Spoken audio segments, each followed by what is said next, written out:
Hello everyone. सो आज हम करने वाले हैं 1 से लेकर के 8 जुलाई तक के करंट अफेयर्स वीकली। ओके, सो हम 9 से लेकर के 16 जुलाई तक के कर चुके हैं और 17 से लेकर 25 तक के भी कर चुके हैं। ओके, सो अब हम करने वाले हैं 1 से लेकर 8 जुलाई तक के। सो सबसे पहली न्यूज़ क्या है? सबसे पहली न्यूज़ है, आई होप आपको क्लियरली दिख रहा हो, just wait for a second.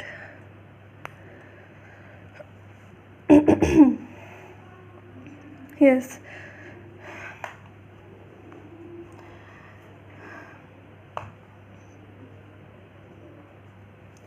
सो सबसे पहले न्यूज़ है ministry of electronics and information technology से related. Ministry of electronics and information technology से रिलेटेड इसने क्या किया? इसने अप्रूव किया है 314 एप्लीकेशंस को अप्रूव किया है। 314 एप्लीकेशंस को अप्रूव किया है किसने? Ministry of electronics and information technology ने, जिसकी वर्थ कितनी है? 86,824 करोड़ रुपीज़ इसकी वर्थ है और उसको अप्रूव किया है ministry of electronics and information technology ने। किसके अंडर, कौन से इनिशिएटिव के अंदर और कौन से स्कीम के अंदर हुआ है? ये हुआ है MCIPS के अंदर हुआ है। ओके, टिल 31 मई 2022। ओके, MCIPS की फुल फॉर्म क्या है? Modified special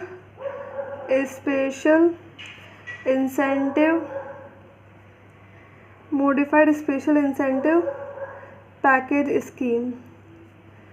modified special incentive packaged scheme. Okay, 86,824 crore rupees की है। 314 एप्लीकेशन थे जिनको अप्रूवल मिला है ministry of electronics and information technology की तरफ से।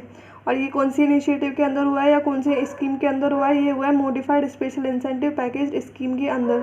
ठीक है, among the approved proposal in May 2022 there is an investment of 596 crore rupees from Bosch automotive electronics private limited.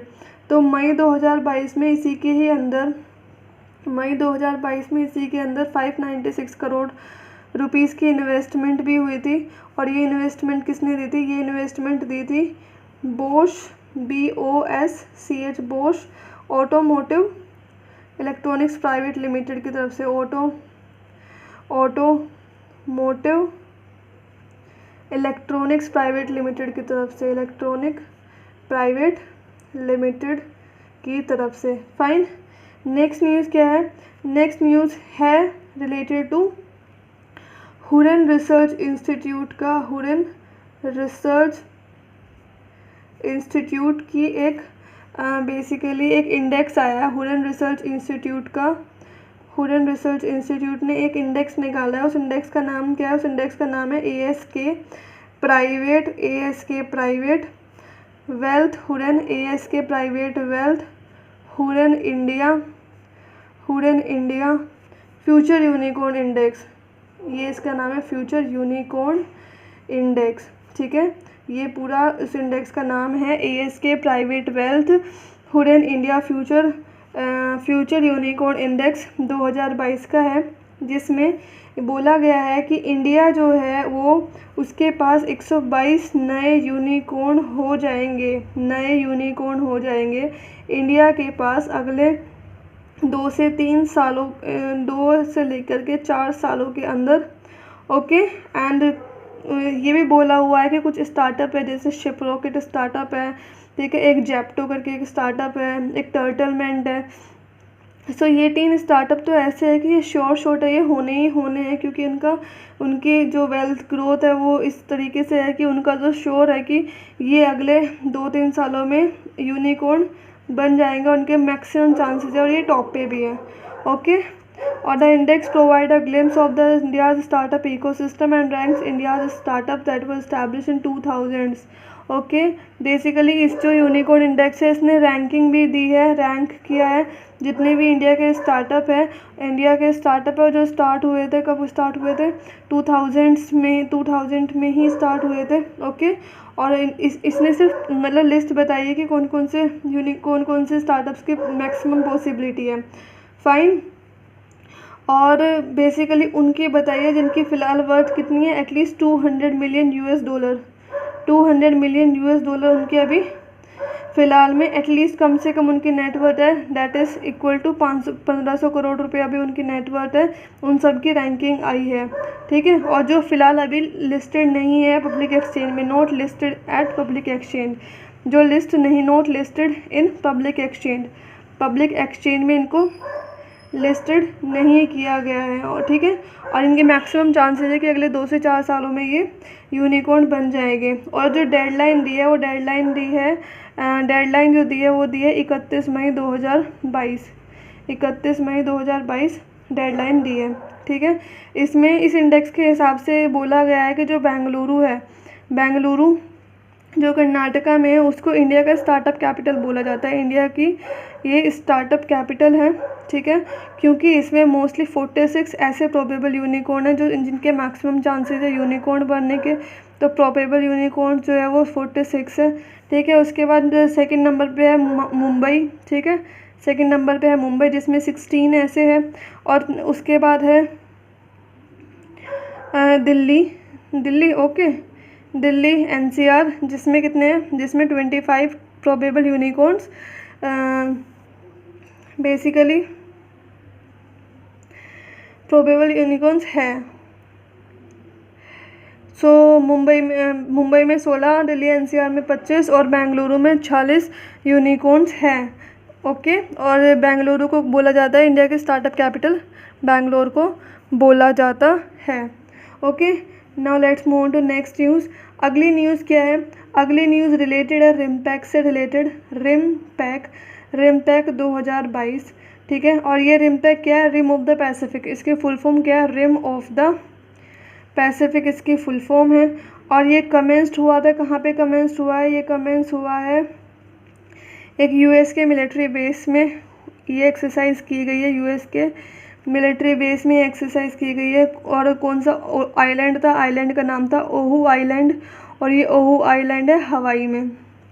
कहाँ पे है ये आइलैंड, हवाई में ये आइलैंड है। और ये एक्सरसाइज बेसिकली कितने मेंबर्स के साथ स्टार्ट हुई थी, 21 यूनाइटेड स्टेट पार्टनर नेशंस के शिप के साथ हुई थी, यानी कि 21 देशों के जो यूनाइटेड स्टेट के पार्टनर्स हैं उनके शिप थे, और उनके शिप के साथ ये एक्सरसाइज की गई थी, ओके। और टोटल 14 कंट्रीज ने इसमें पार्टिसिपेट किया था, ठीक है, ओके।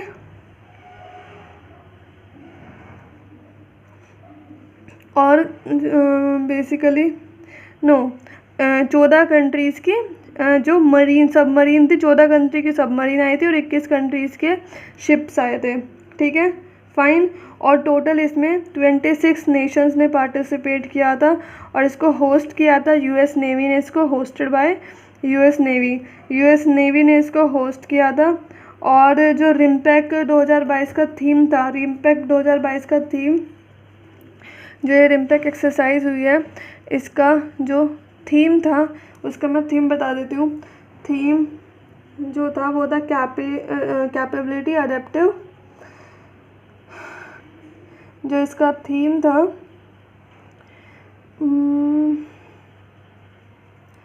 बेसिकली इसका थीम था कैपेबल अडेप्टिव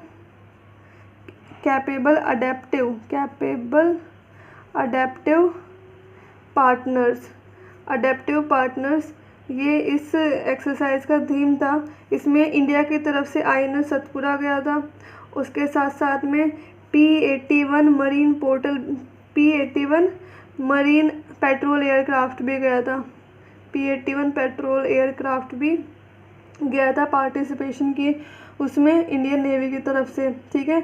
अब थोड़ा सा INS सतपुरा के बारे में क्या है। INS सतपुरा बेसिकली 6000 टन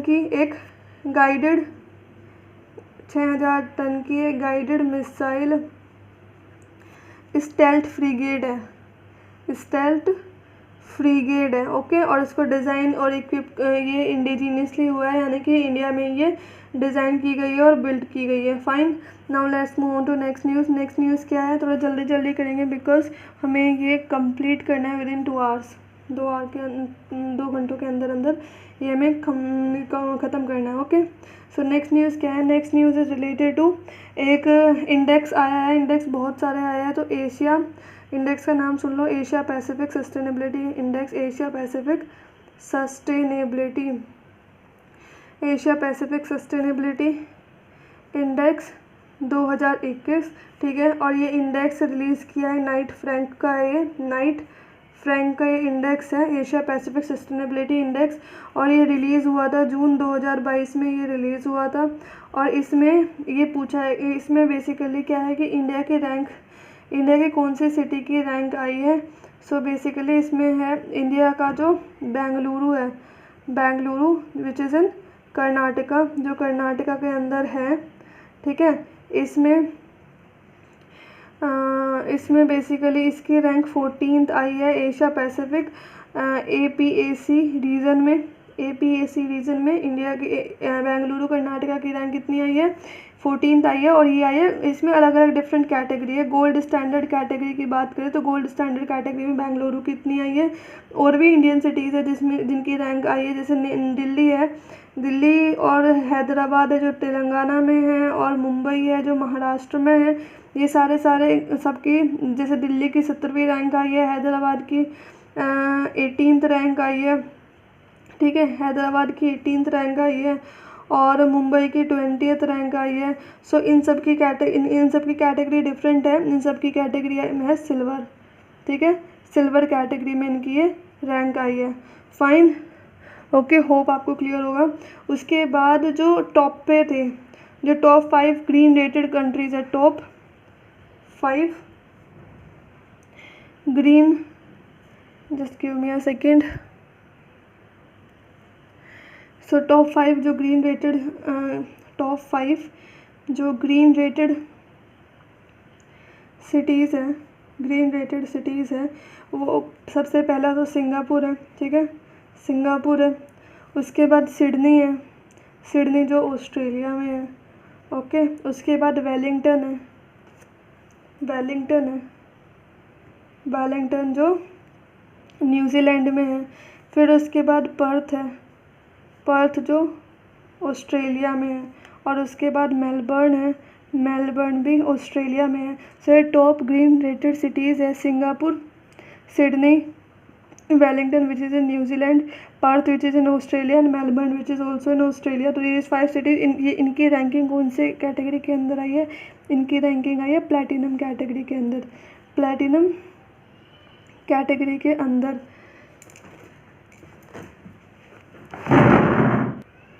इनकी जो रैंकिंग आई है वो आई है प्लैटिनम कैटेगरी के अंदर, इनकी रैंकिंग आई है। Fine, category, okay. उसके बाद नेक्स्ट न्यूज़ क्या है? Next news is related to एक और इंडेक्स आया है, उस इंडेक्स का नाम है ग्लोबल। ये इंडेक्स था एशिया पैसिफिक सस्टेनेबिलिटी इंडेक्स, और ये इंडेक्स है global startup ecosystem index, global startup ecosystem index 2022 का ही है, ग्लोबल स्टार्टअप इकोसिस्टम इंडेक्स। इसमें जो बेंगलुरु है, बेंगलुरु पता है कर्नाटका में है, कैपिटल सिटी है कर्नाटका की। इसको बोला गया है कि ये स्ट्रॉन्गेस्ट स्टार्टअप इकोसिस्टम है इंडिया का, स्ट्रॉन्गेस्ट स्टार्टअप इकोसिस्टम है कहाँ का? इंडिया का।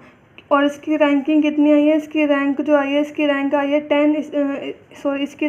8th रैंक आई है इसकी, ओके। वर्ल्ड टॉप 10 सिटीज़ में, वर्ल्ड की टॉप 10 सिटीज़ में इसकी रैंकिंग 8वीं आई है, ओके। और जो San Francisco which is in United State of America, उसने इस इंडेक्स को टॉप किया है। और सेकंड पोजीशन पे जो आया है, सेकंड पोजीशन पे न्यूयॉर्क आया है जो USA में ही है, ठीक है। तो दोनों ही फर्स्ट पे भी और सेकंड पोजीशन पे भी यूनाइटेड स्टेट ऑफ अमेरिका की ही सिटीज़ है, okay. Fine, so Bengaluru was ranked first among Indian cities in the 2022 ranking. Also जो बेंगलुरु है, वैसे तो ग्लोबली अगर उसकी रैंक आई है, ग्लोबली तो उसकी 8th रैंक आई है, लेकिन इसकी फर्स्ट रैंक आई है साउथ एशिया में, साउथ एशिया की बात करें तो साउथ एशिया में इसकी पहली रैंक आई है। ओके, और ग्लोबली ये तो साउथ एशिया की हो गई। और नई दिल्ली की ग्लोबली जो रैंक आई है वो 13th रैंक आई है। मुंबई महाराष्ट्र की इसकी रैंक 17th आई है। ओके, और जो पुणे है विच इज़ इन महाराष्ट्र उसकी 90th रैंक आई है। और जो हैदराबाद है जो तेलंगाना में है उसकी 97th रैंक आई है। ठीक है, और इसमें जो टॉप कंट्रीज़ की बात करें, जैसे ये तो फर्स्ट और सेकंड पोजीशन सिटीज़ के बेसिस पे हो गया, लेकिन अगर कंट्री की बात करें तो कंट्री में जो फर्स्ट रैंक आई है वो फर्स्ट रैंक पे यूएसए है, सेकंड रैंक पे यूके है और थर्ड रैंक पे इज़राइल है। Okay fine. और जो इंडिया की रैंक है ग्लोबली, उसमें इंडिया की रैंक जो है वो 19th पोजीशन पर है। 19th रैंक किसकी है? इंडिया की है। होप आपको क्लियर हुआ होगा कि ग्लोबल स्टार्टअप इकोसिस्टम इंडेक्स 2022, इसमें बेंगलुरु की रैंक 8th आई है। ग्लोबली स्ट्रॉन्गेस्ट स्टार्टअप इकोसिस्टम है इंडिया का, और वर्ल्ड की टॉप 10 सिटीज़ के अंदर आया है। और सैन फ्रांसिस्को यूएसए का जो है उसने टॉप किया है। सेकेंड रैंक पर New York United State of America का आया है। और बेंगलुरु वैसे तो 8th पोजीशन पे है ग्लोबली, लेकिन फर्स्ट पोजीशन पे आया है साउथ एशिया में। और नई दिल्ली जो है ग्लोबली 13th पोजीशन पे है। मुंबई 17th पोजीशन पे है। पुणे 90th पोजीशन पे, हैदराबाद 97 पे है। और अगर कंट्री वाइज बात करें तो country wise first rank USA की, सेकंड रैंक यूके की, थर्ड रैंक इजराइल की एंड फोर्थ रैंक तो पता नहीं, लेकिन इंडिया की रैंक जो है 19th है। और सिर्फ 3 रैंक पता होनी ज़रूरी होती है, बाकी इम्पोर्टेंट नहीं होता। ठीक है, अब आ जाते हैं नेक्स्ट न्यूज़ पे। ठीक है, ये हमने यहाँ तक कर लिया और थोड़ा स्पीड में करेंगे आज, क्योंकि मैंने डेली वाले में भी कंप्लीट कराए थे। ओके, सो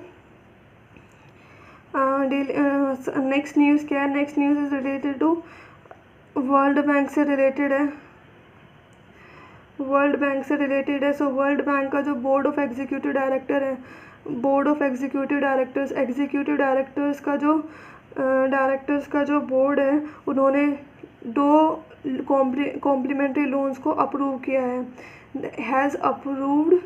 उन्होंने अप्रूव किए हैं 2 कॉम्प्लीमेंट्री लोन्स को अप्रूव किया है। और वो कितने के? $500 मिलियन के है ईच। ठीक है, एक $500 मिलियन का, दूसरे $500 मिलियन का। बेसिकली किसके लिए? इंडिया के हेल्थ सेक्टर को सपोर्ट करने के लिए, टू सपोर्ट इंडिया के हेल्थ सेक्टर को सपोर्ट करने के लिए वर्ल्ड बैंक ने ये लोन दिया है। ओके, अब जो ये 2 कॉम्प्लीमेंट्री कंबाइंड लोन है $1 बिलियन के, टोटल तो $1 बिलियन ही हो गया ना। सो ये ऑफ़र किया जाएगा सपोर्ट करने के लिए इंडिया की जो फ्लैगशिप स्कीम चल रही है, इंडिया की जो फ्लैगशिप स्कीम चल रही है, उसी को ये सपोर्ट करने वाला है। और कौन सी फ्लैगशिप स्कीम है? उसका नाम है Pradhanmantri Ayushman Bharat health infrastructure mission. Pradhanmantri Ayushman Bharat health infrastructure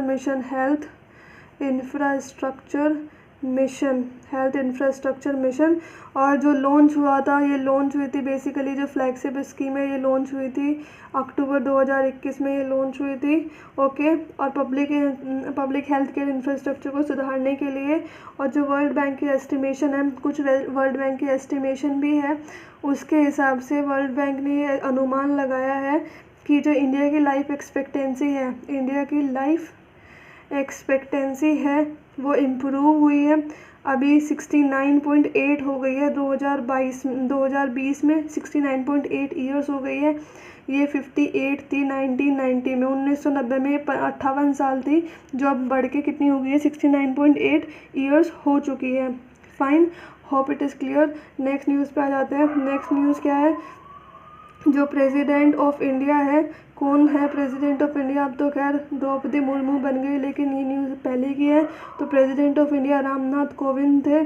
और रामनाथ कोविंद जो ने उन्होंने रीअपॉइंट किया है किसको? रीअपॉइंट किया है के वेणुगोपाल को। के वेणुगोपाल का रीअपॉइंटमेंट हुआ है as attorney general of India. क्या?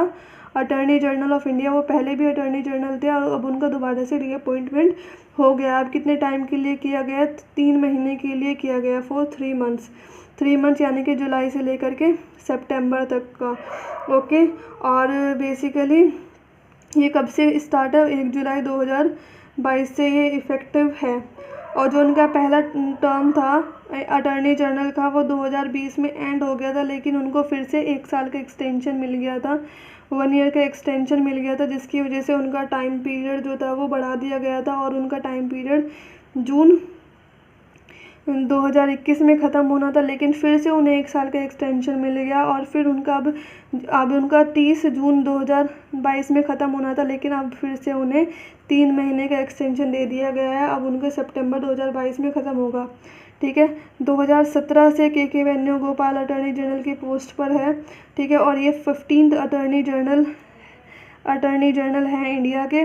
फाइन, और इन्होंने सक्सीड किया था लॉन्ग टाइम बैक पहले, अभी तो नहीं किया था, बहुत टाइम हो गया सक्सीड किए हुए। तो मुकुल रोहतगी को उन्होंने सक्सीड किया था, मुकुल रोहतगी को। ठीक है, जिनका टाइम पीरियड 14 से 17 का था।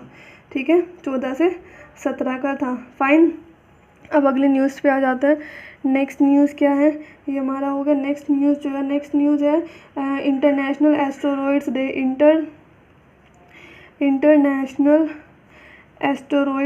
डे।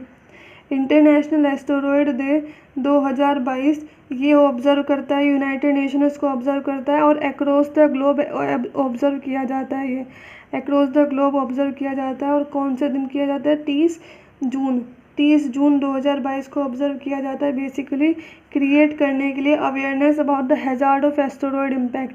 जो हैज़ार्ड होता है किसका? जो यानी कि जो उससे ख़तरा होता है, एस्टेरॉयड का इम्पैक्ट जो पड़ता है, एस्टेरॉयड्स के इम्पैक्ट जो पड़ते हैं उसका जितना विनाश वो करता है, उसकी अवेयरनेस क्रिएट करने के लिए इस डे को ऑब्ज़र्व किया जाता है। फाइन, और सबसे पहला Indian international asteroid day observe किया गया था वो 30 जून 2017 में ऑब्ज़र्व किया गया था।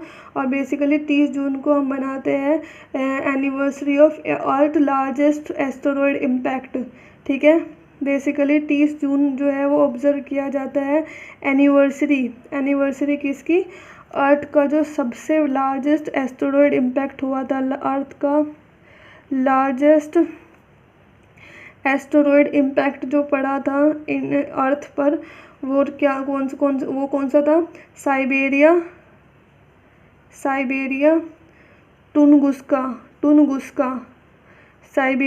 टुनगुस्का इवेंट। यह इवेंट हुआ था ये 1988 में हुआ था और ये लार्जेस्ट एस्टेरॉयड इम्पैक्ट डाला था इसने, साइबेरिया टुनगुस्का इवेंट। ओके, सो इसकी एनिवर्सरी को ऑब्ज़र्व करने के लिए ये डे ऑब्ज़र्व किया जाता है। फाइन, ओके, होप आपको क्लियर होगा यहाँ तक। उसके बाद नेक्स्ट न्यूज़ पे आ जाते हैं।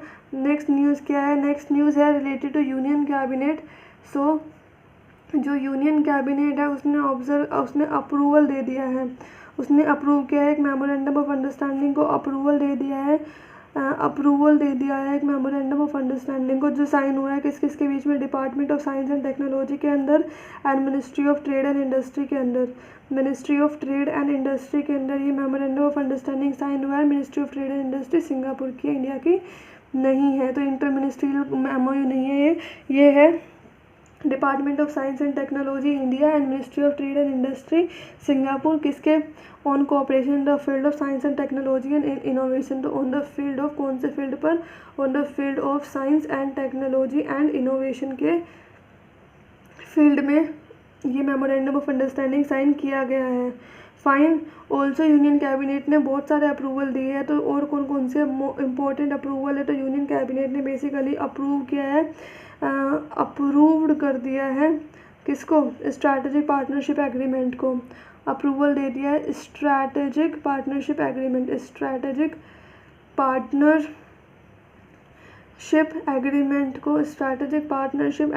को अप्रूवल दे दिया है। ये किसके बीच में होनी है? ये होना है ministry of new and renewable energy के बीच में, जो गवर्नमेंट ऑफ इंडिया का है, and international renewable energy agency. ठीक है। और ये बेसिकली हेल्प करेगा, किसको हेल्प करेगा, ये बेसिकली हेल्प करने वाला है इंडिया। सो या ministry of new and renewable energy जो गवर्नमेंट ऑफ इंडिया का है, और किसके साथ किया है, international renewable energy agency, international renewable energy agency के साथ एग्रीमेंट किया है। और ये हेल्प करेगा इंडिया के एनर्जी ट्रांजिशन एफर्ट्स में, हेल्प करेगा इंडिया के एनर्जी ट्रांजिशन एफर्ट्स में, इंडिया के एनर्जी ट्रांजिशन एफर्ट्स में ये हेल्प करेगा। ओके। और कैबिनेट ने ऑल्सो अप्रूवल दे दिया है, किस चीज़ के लिए, कैबिनेट ने और अप्रूवल दिए है, एक अप्रूवल और दिया है। अप्रूवल किससे रिलेटेड है, अप्रूव किया है जो CDRI है उसका कैटेगराइजेशन को अप्रूवल दे दिया है, कैटेगराइजेशन ऑफ आपको दिख रहा है ना, ओके, कैटेगराइजेशन ऑफ CDRI का categorisation as an international organisation, as an international कि अंतर्राष्ट्रीय ऑर्गेनाइजेशन के रूप में उसको कैटेगराइज कर दिया है, किसको, CDRI को, ठीक है। और साइन हुआ है किसका, साइन हुआ है HQA का, किसके साथ, CDRI के साथ उसका साइन भी हुआ है, जिससे वो इम्यूनिटीज़ ग्रांट करेगा इम्यूनिटीज़ ग्रांट करेगा किसके अंदर, इम्यूनिटीज़ ग्रांट करेगा under United nation privilege and immunities act 1947, United nation privilege and immunities act 1947, ठीक है। सो ग्रांट करेगा वो immunities under United nation privilege and immunities act 1947, इसके अंदर ये under United nation privilege and immunities act 1947, इसके अंदर ये ग्रांट बेसिकली देगा। Okay. Also cabinet committee on economic affairs जो है, जिसकी चेयरमैनशिप किसके पास है, chaired by PM Modi. Okay. और इन्होंने क्या किया है, इन्होंने अप्रूव किया है, इन्होंने भी एक अप्रूवल दिया है, अप्रूव किया है क्या, deregulation of basically domestically produce crude oil, जो डोमेस्टिकली डीरेगुलेशन होगा किसका, डीरेगुलेशन होगा डोमेस्टिकली प्रोड्यूस्ड क्रूड ऑयल का, डोमेस्टिकली यानी कि जो इंडिया में ही क्रूड ऑयल प्रोड्यूस किया जाता है उसको डीरेगुलेट कर दिया गया है, डोमेस्टिकली प्रोड्यूस्ड क्रूड ऑयल उसका डीरेगुलेशन कर दिया गया है, ठीक है। Whereby the government has decided to cease allocation of crude oil and condensate with effect from, basically जहाँ पे गवर्नमेंट ने ये डिसाइड किया है कि जो क्रूड ऑयल का एलोकेशन है उसको सीज़ किया जाए और कंडेंसेट किया जाए विद इफेक्ट फ्रॉम, सीज़ किया जाए एलोकेशन ऑफ क्रूड ऑयल, कि क्रूड ऑयल जो है वो कहाँ पे एलोकेट किया जाएगा। ये फंक्शन अब गवर्नमेंट का नहीं है, गवर्नमेंट इसमें कुछ दखलंदाजी नहीं करेगी कि क्रूड ऑयल का एलोकेशन कहाँ पे होना चाहिए और उसको कैसे कंडेंसेट करना है, इसमें गवर्नमेंट का अब कोई रोल नहीं रहेगा और ये इफेक्टिव हो जाएगा विद इफेक्ट फ्रॉम 1 अक्टूबर 2022 से, इसीलिए इसको डीरेगुलेट कर दिया गया है। Cabinet committee on economic affair ने ऑल्सो एक और अप्रूवल दिया है, cabinet committee on economic affairs ने अप्रूवल क्या दिया है, जो कंप्यूटराइजेशन कर दिया है, किसका, कंप्यूटराइजेशन कर दिया है अबाउट 63,000 यानी कि 63,000 फंक्शनल, जो फंक्शनल है फ़िलहाल प्राइमरी एग्रीकल्चरल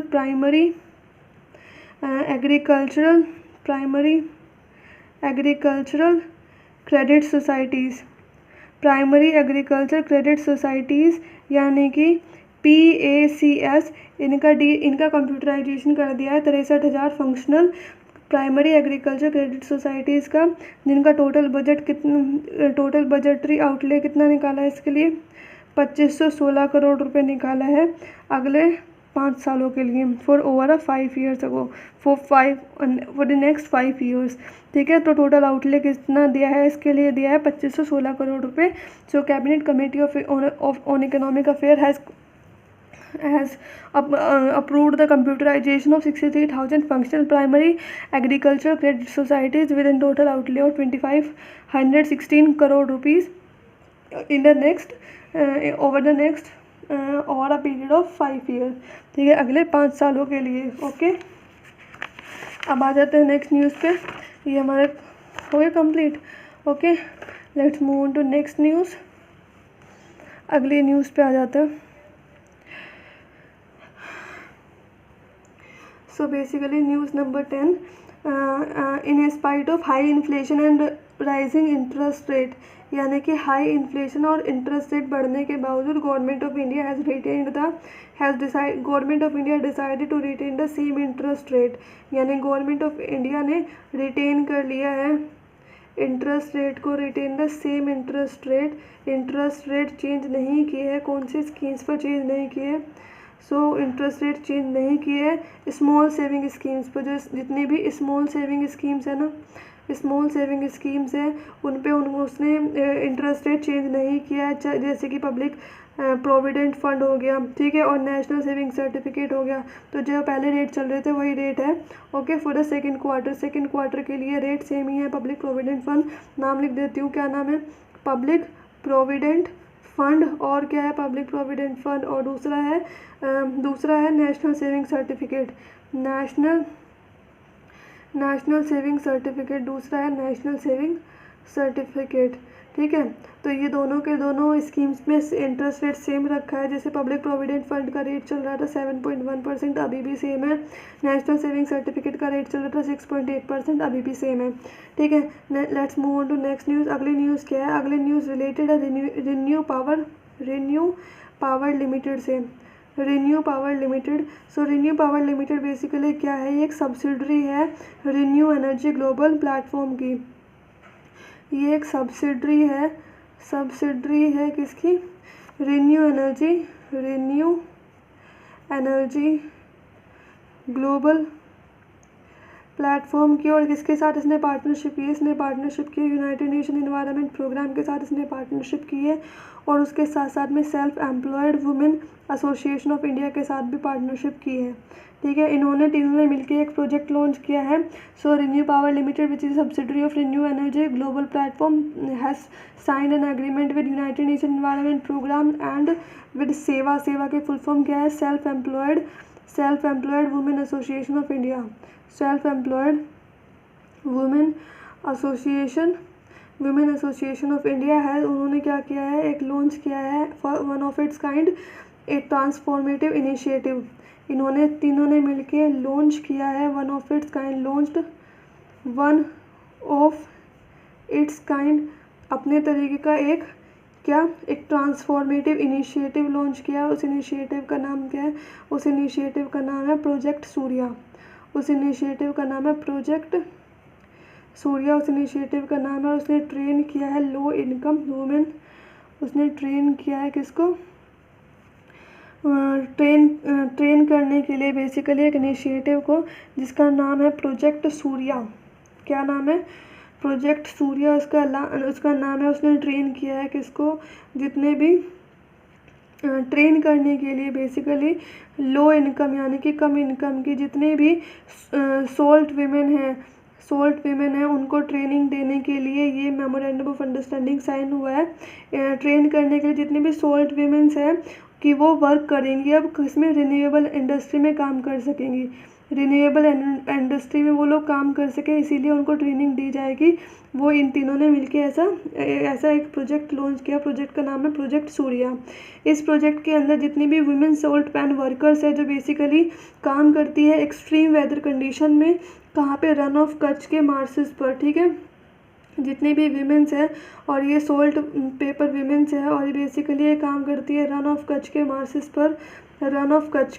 मार्सेस पर जो गुजरात में है। एक्सट्रीम वेदर कंडीशन में ये काम करती है, ठीक है। एक्सट्रीम वेदर कंडीशन में ये काम करती है। अब इनको ट्रेनिंग दी जाएगी कि वो काम करेंगी क्या? सोलर पैनल टेक्नीशियन बन सकेंगी, सोलर पैनल की टेक्नीशियन बन सकेगी, सोलर पंप टेक्नीशियन बन सकेंगी, सोलर पंप की टेक्नीशियन बन सकेगी। ओके, सो ये सारा काम अब वो कर सकेंगी, तो उसके लिए उन्हें ट्रेनिंग दी जा रही है। और ये कहाँ पे करेंगी? ये पठान डिस्ट्रिक्ट ऑफ गुजरात के ही पठान डिस्ट्रिक्ट में, ठीक है, गुजरात के ही पठान डिस्ट्रिक्ट में। Fine, hope it is clear.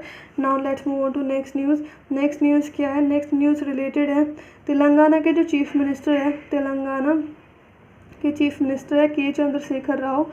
के चंद्रशेखर राव और के चंद्रशेखर राव ने इनॉग्रेट किया है बेसिकली एक टेक्नोलॉजी हब इनॉग्रेट किया है, टेक्नोलॉजी हब इनॉग्रेट किया है जिसे टी हब भी बोलते हैं, टी हब 2.0 बोलते हैं इसको इनॉग्रेट किया, इनॉग्रेशन की है टेक्नोलॉजी हब और टी हब की।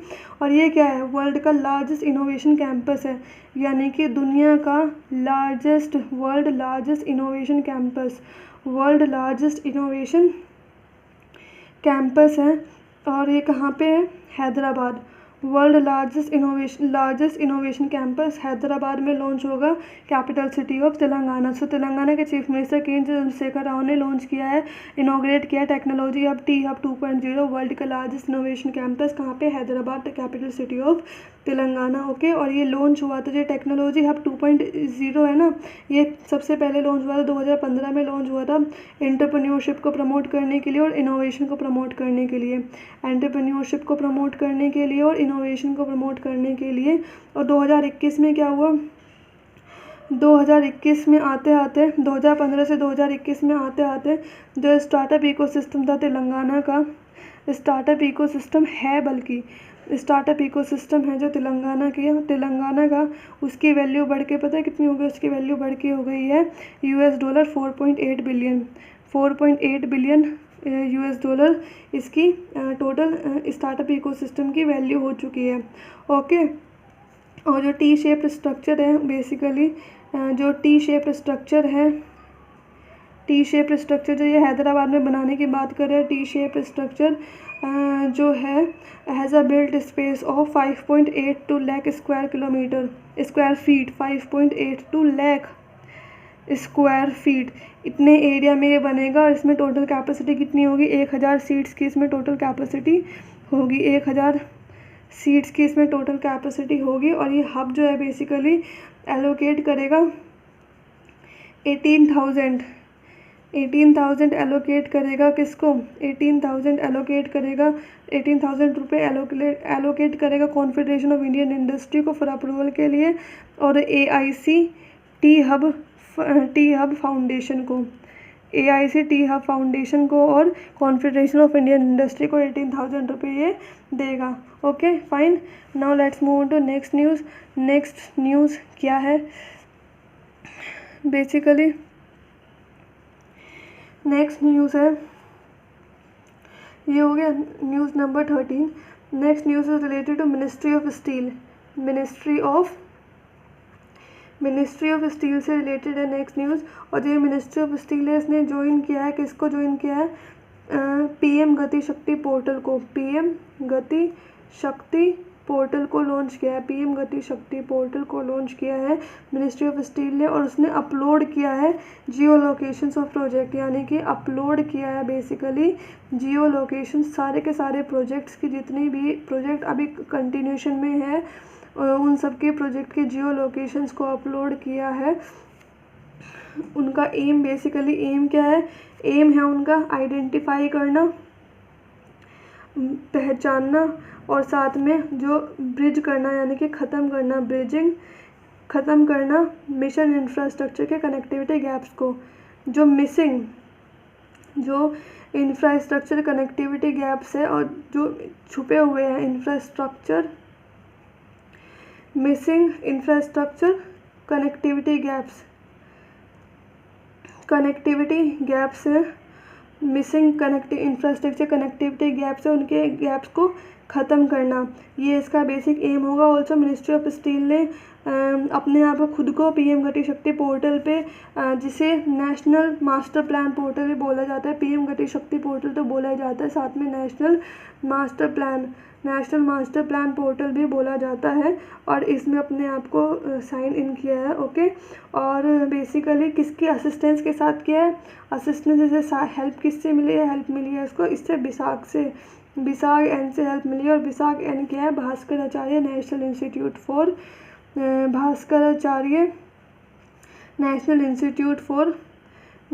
Institute for space application and geo informatics, for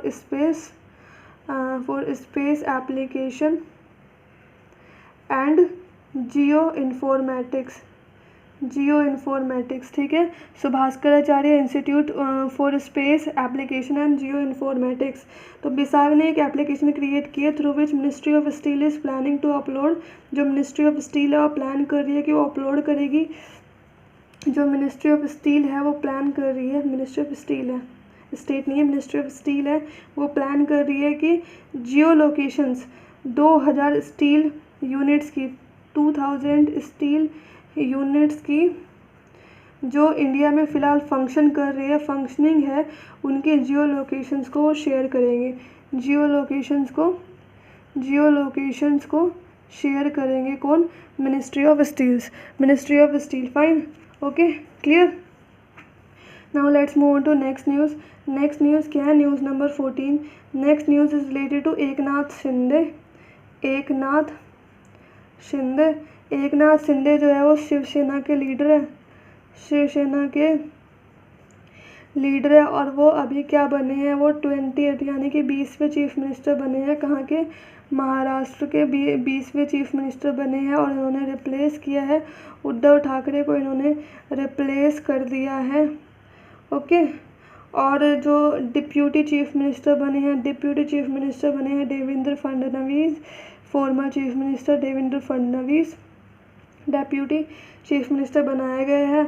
और जो महाराष्ट्र है, महाराष्ट्र के गवर्नर कौन है? महाराष्ट्र के गवर्नर का नाम है भगत सिंह कोश्यारी। भगत सिंह कोश्यारी जो है वो गवर्नर है महाराष्ट्र के। उन्होंने बेसिकली एडमिनिस्ट्रेट कर लिया है, और जो शिंदे है, एकनाथ शिंदे, उनको अप्रूवल दे दिया और उन्हें ऑफिस दे दिया है, ओके। और 30 जून 2022 को उद्धव ठाकरे ने रेजिग्नेशन अपना दे दिया था from the chief minister post of Maharashtra, okay. After the Supreme Court refused to stay Maharashtra governor's direction to the Uddhav Thackeray led Mahavikas Aghadi government to take a floor test in the assembly, okay. क्योंकि कब resignation दिया? जब supreme court of India ने, जो महाराष्ट्र के governor है भगत सिंह कोश्यारी, उन्होंने बोला उद्धव ठाकरे को कि फ्लोर टेस्ट आपको देना पड़ेगा असेंबली के अंदर। तो उसके लिए जब सुप्रीम कोर्ट ने रिफ्यूज़ल दे दिया कि ऐसा नहीं करना है और ऐसा नहीं होगा, उसके लिए अगर जब रिफ्यूज़ल मिल गया तो उसके बाद उसने रेजिग्नेशन दे दिया, उद्धव ठाकरे ने रेजिग्नेशन दे दिया, ओके। नेक्स्ट न्यूज़ क्या है? Next news is related to Indian space research organisation. Indian space research organisation जो है इंडिया की नेशनल स्पेस एजेंसी है, इंडिया की नेशनल स्पेस एजेंसी है। और इसने बेसिकली सक्सेसफुली लॉन्च किया है, क्या लॉन्च किया है? PSLV को लॉन्च किया है सक्सेसफुली, PSLV C-53 को लॉन्च किया है। और PSLV C-53 जो है बेसिकली 3 सिंगापुर की सैटेलाइट लेके जाने वाला है, 3 सिंगापुर की सैटेलाइट लेके जाने वाला है। और सैटेलाइट का नाम क्या है? एक तो है DES, एक है DSEO है, एक है न्यूसार, ठीक है। और उसके बाद है स्कूब 1, ठीक है। ये 3 है। और बेसिकली कितने ऑल्टीट्यूड पे 570 किलोमीटर ऑल्टीट्यूड पर इसको प्लेस किया जाएगा, जो 570 किलोमीटर फ्रॉम द इक्वेटर से 570 किलोमीटर तक ये जाएगा। और इसको लॉन्च किया गया है 570 kilometre measured from the equator, okay. और उसका लो इंक्लिनेशन भी है, 10 डिग्री का लो इंक्लिनेशन के साथ में। जो PSLV C-53 है basically second dedicated commercial mission है न्यू स्पेस इंडिया लिमिटेड का। ये सेकंड डेडिकेटेड मिशन है किसका? न्यू स्पेस इंडिया लिमिटेड का। और जो कमर्शियल ब्रांच है डिपार्टमेंट ऑफ स्पेस की कमर्शियल ब्रांच कौन सी है? New space India limited. इसका सेकंड डेडिकेटेड मिशन है ये वाला, ठीक है। और इसको बिल्ड किसने किया है? इसको और बेसिकली इसको लॉन्च कहाँ से किया जा रहा है? लॉन्च किया जा रहा है इसको सतीश धवन स्पेस सेंटर से इसको लॉन्च किया गया है। और ये कहाँ पे है? श्रीहरिकोटा आंध्र प्रदेश। श्रीहरिकोटा आंध्र प्रदेश में इसका ये है और यहाँ से इसको लॉन्च किया जा रहा है। Fine, now let's move to next news. अगली न्यूज़ क्या है? News number 16। News number 16, okay. So 16 news क्या है? जो नेशनल डॉक्टर्स डे ऑब्जर्व किया गया अभी recently, national doctors day observe किया गया है 2022 में। और इसका थीम क्या है? बेसिकली इसका थीम है family doctors on the front line. Family doctors on front line, इसका थीम है और इसको ऑब्जर्व किया जाता है हर साल 1 जुलाई 2022 को। और इसका थीम है family doctors on the front line and the national observance of doctors day across India is led by Indian Medical Association. So ये जो डे है ये ऑब्जर्व किया जाता है और लेड किया जाता है बाय इंडियन मेडिकल एसोसिएशन के थ्रू। इंडियन मेडिकल एसोसिएशन के थ्रू ये डे ऑब्जर्व किया जाता है, क्योंकि 1 जुलाई 1991 में 1 जुलाई 1991 में on the same day Indian Medical association initiated a celebration of national doctor day for the first time. पहली बार इंडियन मेडिकल एसोसिएशन ने जो नेशनल डॉक्टर्स डे है ये ऑब्जर्व किया था 1991 में फॉर द फर्स्ट टाइम। और बेसिकली ये डे ऑब्जर्व किया जाता है to recognise the noble profession doctors and to highlight their contribution to society. So जो डॉक्टर्स है उनका जो एक बेसिकली नोबल प्रोफेशन है और ऑल्सो हाईलाइट करने के लिए उनका जो कंट्रीब्यूशन है सोसाइटी को, कंट्रीब्यूशन टू सोसाइटी को जो कंट्रीब्यूशन है। They also mark the both birth and death anniversary of Bharat Ratna. इस दिन को ऑब्जर्व की जाती है, बर्थ एनिवर्सरी भी और डेथ एनिवर्सरी भी। किसकी? BC रॉय की, यानी कि बिधान चंद्रा रॉय, जो फिजिशियन थे और जो फिजिशियन भी थे और वो सेकंड चीफ मिनिस्टर भी रहे वेस्ट बंगाल के। कहाँ के? वेस्ट बंगाल के। उनकी डेथ भी एनिवर्सरी और बर्थ की एनिवर्सरी दोनों ऑब्जर्व की जाती है इस दिन। Okay fine, now let's move to next news. अगली न्यूज़ क्या है? अगली न्यूज़ है बेसिकली उत्तर प्रदेश से रिलेटेड, यूपी उत्तर प्रदेश से रिलेटेड है। सो बेसिकली क्या है? As per the 5th business reform action plan, यानी कि 5वां BRAP 2020 ये रिपोर्ट आई है। अब इसका नाम क्या है? बिजनेस रिफॉर्म एक्शन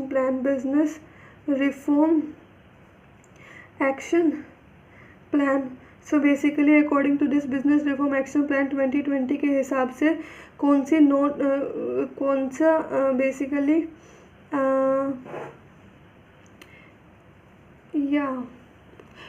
ये उत्तर प्रदेश से रिलेटेड नहीं है। ओके, सो बेसिकली ये रिपोर्ट है कि 5th business reform action plan exercise हुई है। ये 5वां एडिशन था इसका और इसको अनाउंस किया है किसने? इस रिपोर्ट को अनाउंस किया था Nirmala Sitharaman, who is the minister of finance. Nirmala Sitharaman ने इसको अनाउंस किया है। ओके, और ये मिनिस्टर ऑफ फाइनेंस भी है और मिनिस्टर ऑफ सिविल एविएशन की भी है।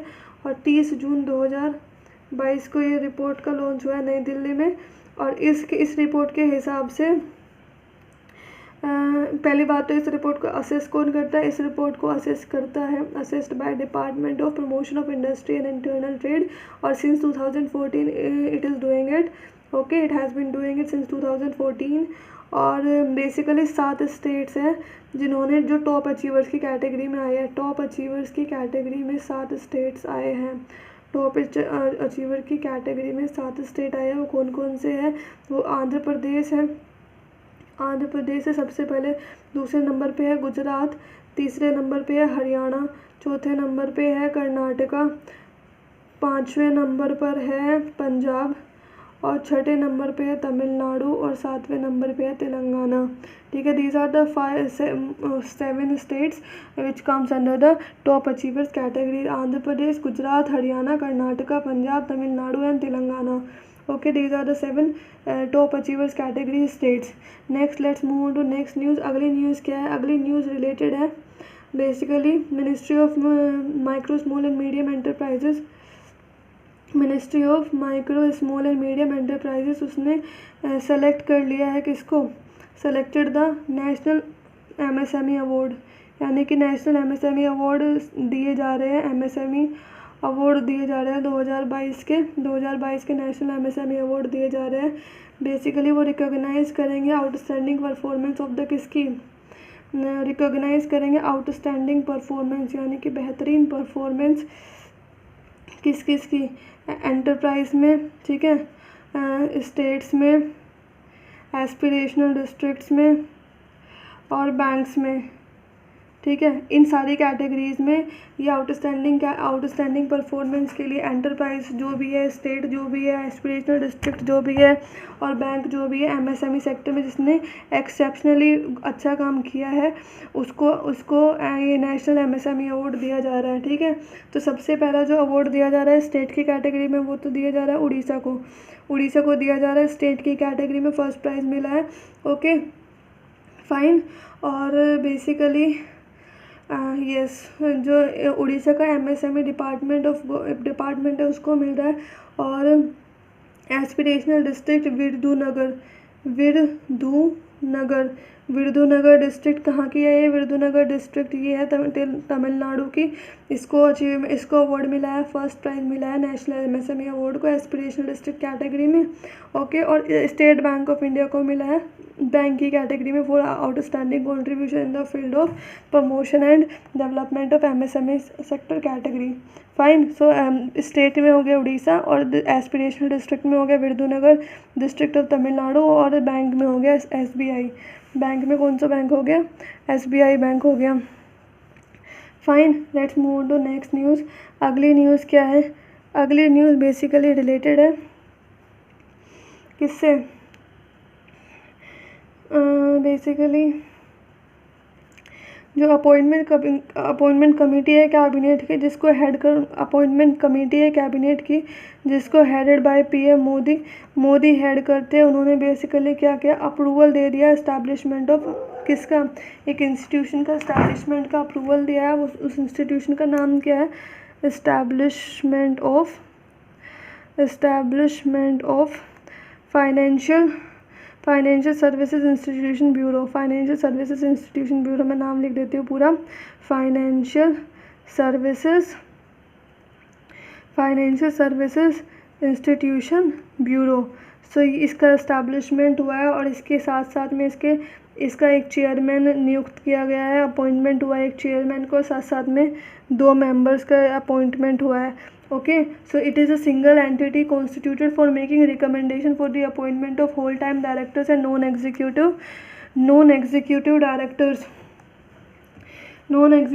in public sector bank, public sector insurers and financial institution, including selection of general managers and directors in non-life public sector insurance, and the establishment of financial services investment bureau brings an end to the bank board bureau। Basically सबसे पहले ये है कि जो bank board bureau था वो ये काम किया करता था कि वो रिकमेंडेशन देता था फॉर द अपॉइंटमेंट के लिए, चाहे वो किसी भी पब्लिक सेक्टर बैंक का नॉन एग्जीक्यूटिव डायरेक्टर अपॉइंट करना है या फिर होल टाइम डायरेक्टर अपॉइंट करना है, या फिर जितने भी पब्लिक सेक्टर इंश्योरर्स हैं उनके लिए होल टाइम डायरेक्टर या नॉन एग्जीक्यूटिव डायरेक्टर्स अपॉइंट करने हैं, या फाइनेंशियल इंस्टीट्यूशन में, तो ये सब काम किया करते हैं। लेकिन अभी ये क्या है, बेसिकली इन्होंने इसमें क्या किया है, इसका जो वो था सारा का सारा किसको दे दिया है, कारोबार सब दे दिया है फाइनेंशियल सर्विसेज इंस्टीट्यूशन ब्यूरो को, बैंक बोर्ड ब्यूरो को, का एंड इस तरीके से हो गया है, ठीक है।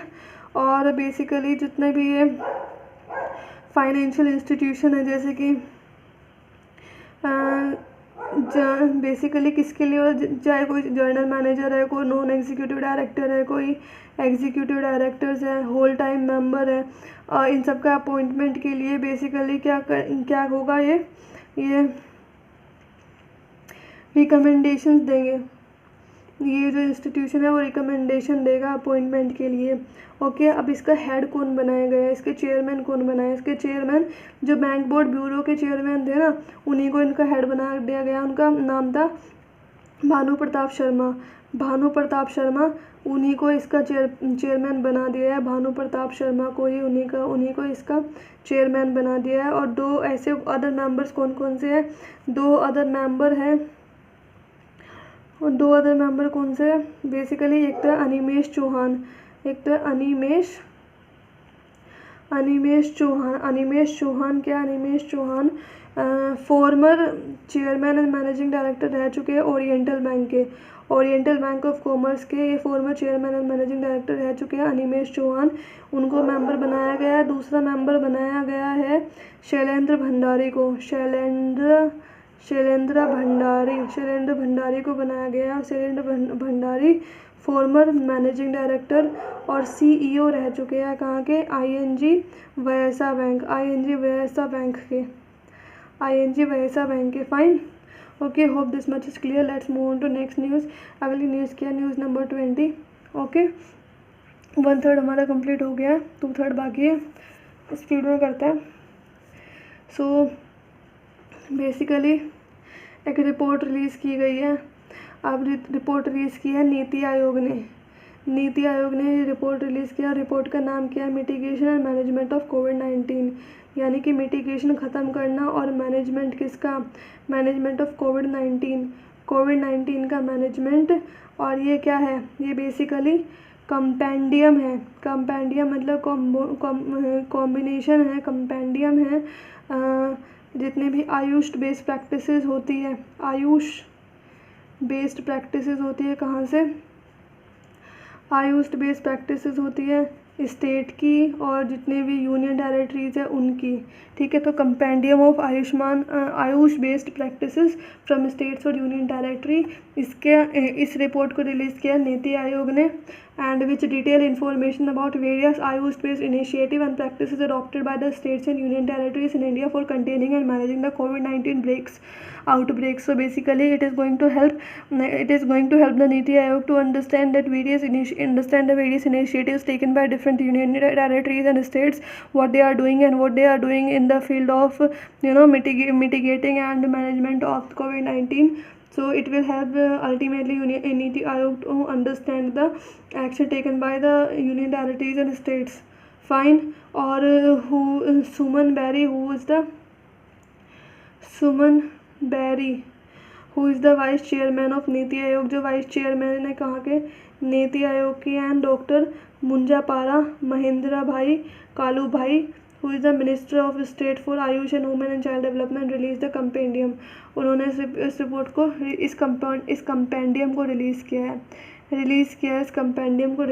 है, ओके।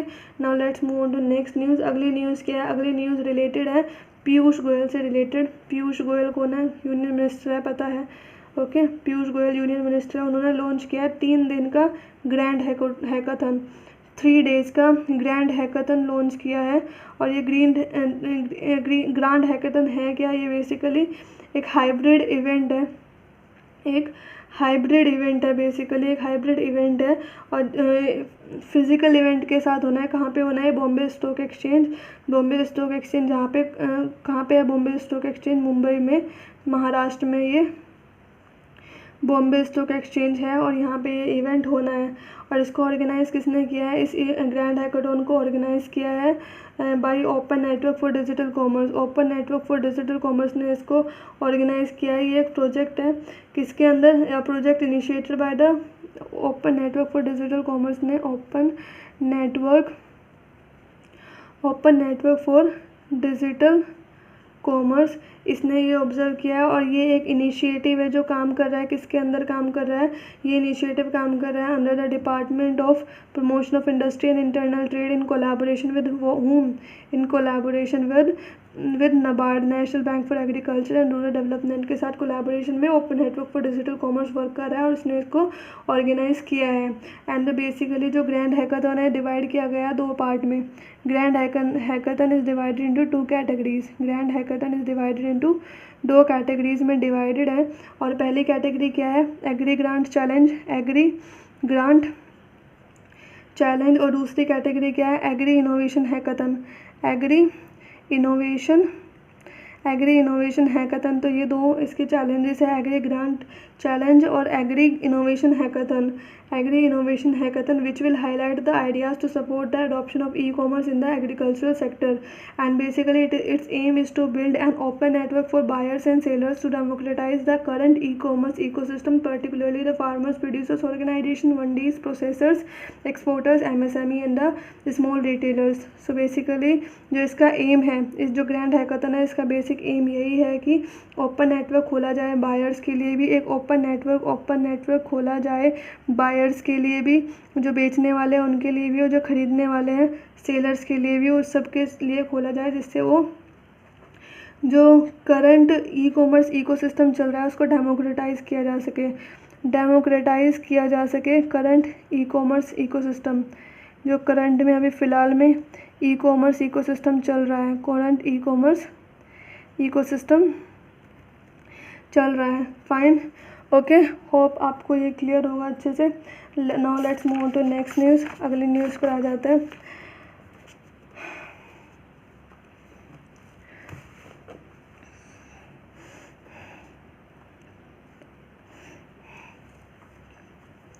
सो न्यूज़ नंबर 23, और इसमें क्या है, Femina Miss India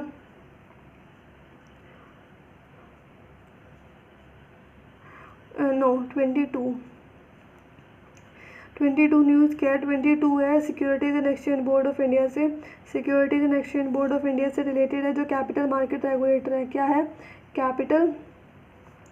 capital market regulator है, कैपिटल मार्केट रेगुलेटर है। इसने डेडलाइन एक्सटेंड कर दी है, extended the deadline for implementation of the guidelines related to demat debit and pledge instructions for pledging and रीप्लेजिंग of stocks for margin purposes by 2 months from its original date of July 1, 2022 to September 1, 2022।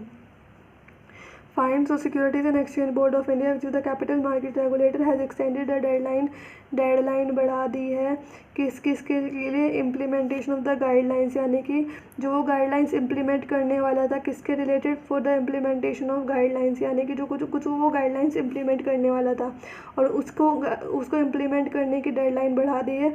किससे related थी वो related है demat debit से related था, demat debit से related वो guidelines थी, और साथ साथ में प्लेज इंस्ट्रक्शन से रिलेटेड वो गाइडलाइन थी। प्लेज इंस्ट्रक्शन से रिलेटेड था, पूरा नाम क्या है, DDPI, इससे रिलेटेड गाइडलाइंस से जिनको इम्प्लीमेंटेशन की बढ़ा दी गई है। और ये किसके लिए थी, बेसिकली प्लेजिंग एंड रीप्लेजिंग, प्लेजिंग के लिए एंड रीप्लेजिंग ऑफ स्टॉक्स की फॉर मार्जिन पर्पस के लिए, मार्जिनल पर्पस के लिए, ठीक है। और वो कितनी बढ़ा दी है, 2 महीने के लिए बढ़ा दी है। वो अर्लियर जो था वो पहले क्या था, पहले उसका टाइम 1 जुलाई था और अब उसको 1 सितंबर कर दिया है, ठीक है, 2 महीने के लिए बढ़ा दिया है। And the objective is to protect the interest of the investors in securities and to promote the development and regulation of securities market, and this action is taken in accordance with section 11। ये action जो लिया गया है वो section 11(1) of Securities and exchange board of India act 1992 के अंदर ये action लिया गया है। Section 11(1) of Securities and exchange board of India act 1992 and also section 19 of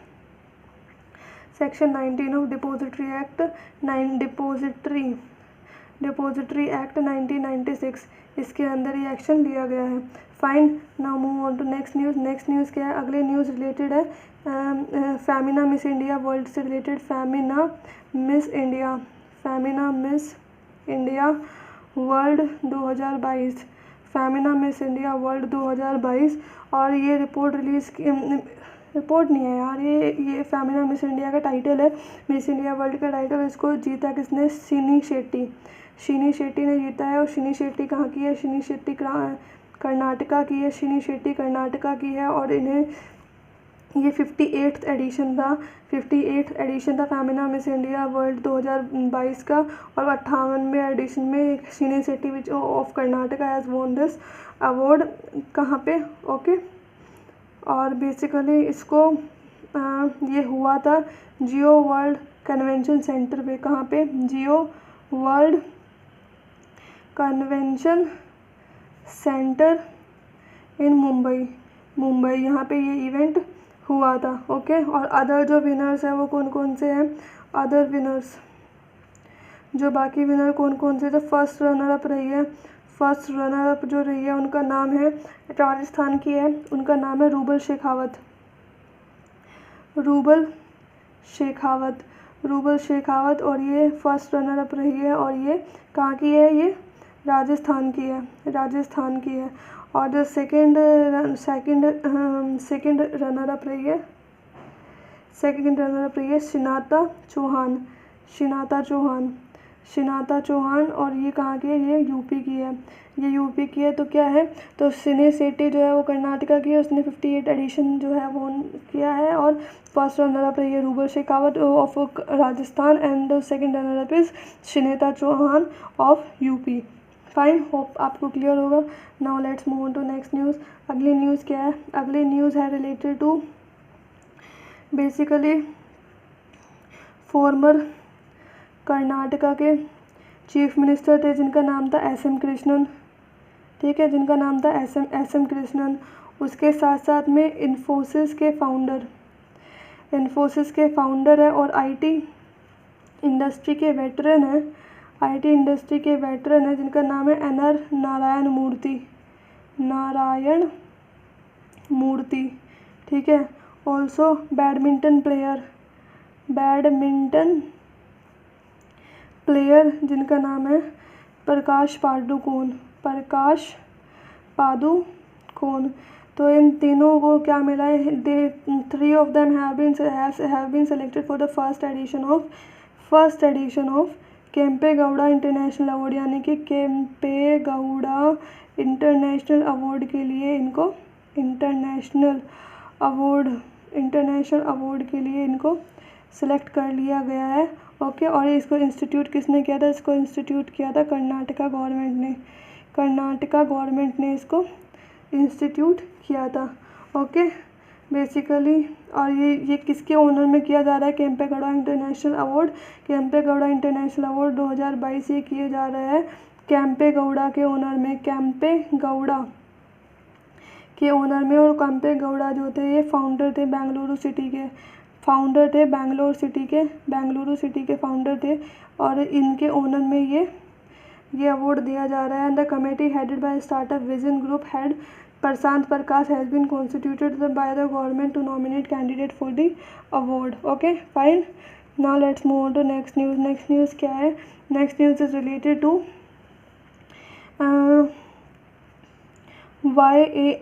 wire Lapid. So Yair Lapid जो है ये फॉर्मर जर्नलिस्ट रह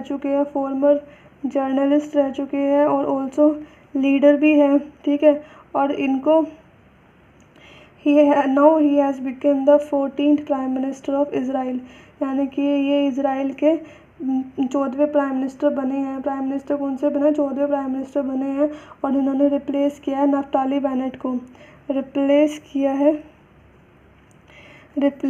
है नफ्ताली बेनेट को इन्होंने रिप्लेस कर दिया है, ठीक है। और ये जो नफ्ताली बेनेट है ये इज़राइल के शॉर्टेस्ट सर्विंग प्राइम मिनिस्टर है, इज़राइल के शॉर्टेस्ट सर्विंग प्राइम मिनिस्टर है, ठीक है। और बेसिकली उन्होंने जो नफ्ताली बेनेट है उन्होंने केयर टेकर के फॉर्म में अपना पोस्ट ली थी। He took charge as of the caretaker interim government on midnight between 30 June 2022 and 1st July 2022 after the Knesset was dissolved and scheduled the next election on 1st of November, ठीक है, okay। And he previously served as the alternate PM of Israel and Minister of Foreign Affairs from 2021 and to 2022 and he has authored 12 books including one Memories After My Death, ठीक है। सो इसको भी इन्होंने ये किया है। और इन्होंने बेसिकली इंटरिम गवर्नमेंट जो थी उसका कार्यभार संभाला है 30 जून से लेकर के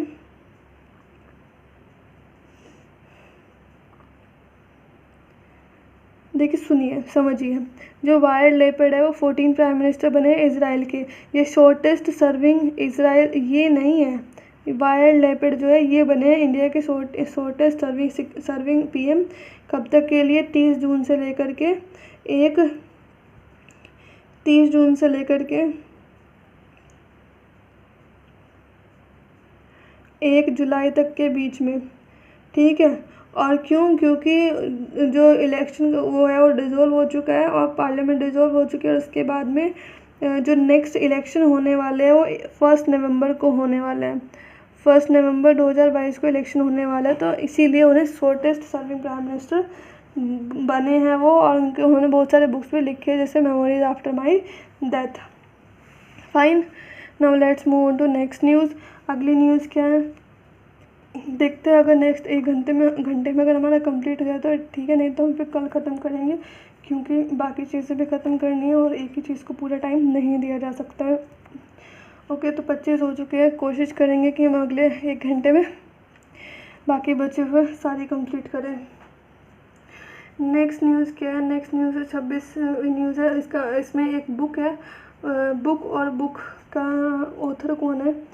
बुक का नाम देखो, पहले बुक का नाम है गंगा री इमेजिनिंग, रिजुविनेटिंग एंड रिकनेक्टिंग। क्या नाम है? री इमेजिन करना, ओके, रिजुवेनेट करना, रिजुवेनेटिंग, और रिकनेक्ट करना, reconnecting. Okay, so reimagining, rejuvenating and reconnecting along with, किसने ये बुक ऑथर की है? तो ऑथर है इस बुक के राजीव रंजन मिश्रा, और साथ साथ में इनके साथ किसने और लॉन्च किया? पुष्कल उपाध्याय ने, ठीक है। So basically Ranjan Rajiv Mishra and Pushkal Upadhyay have authored a new book called Ganga reimagining, rejuvenating and reconnecting, describing the issues faced by national mission for clean Ganga. ठीक है, जो issues whatever the issues were faced in the implementation of issues faced by national mission for clean Ganga team, ठीक है, team during its task. तो इसको publish किया है। और राजीव रंजन मिश्रा जो है ये एक IAS ऑफिसर है, ओके। और पुष्कल उपाध्याय बेसिकली प्योनियर है गवर्नमेंट के क्लीन एनर्जी इनिशिएटिव के।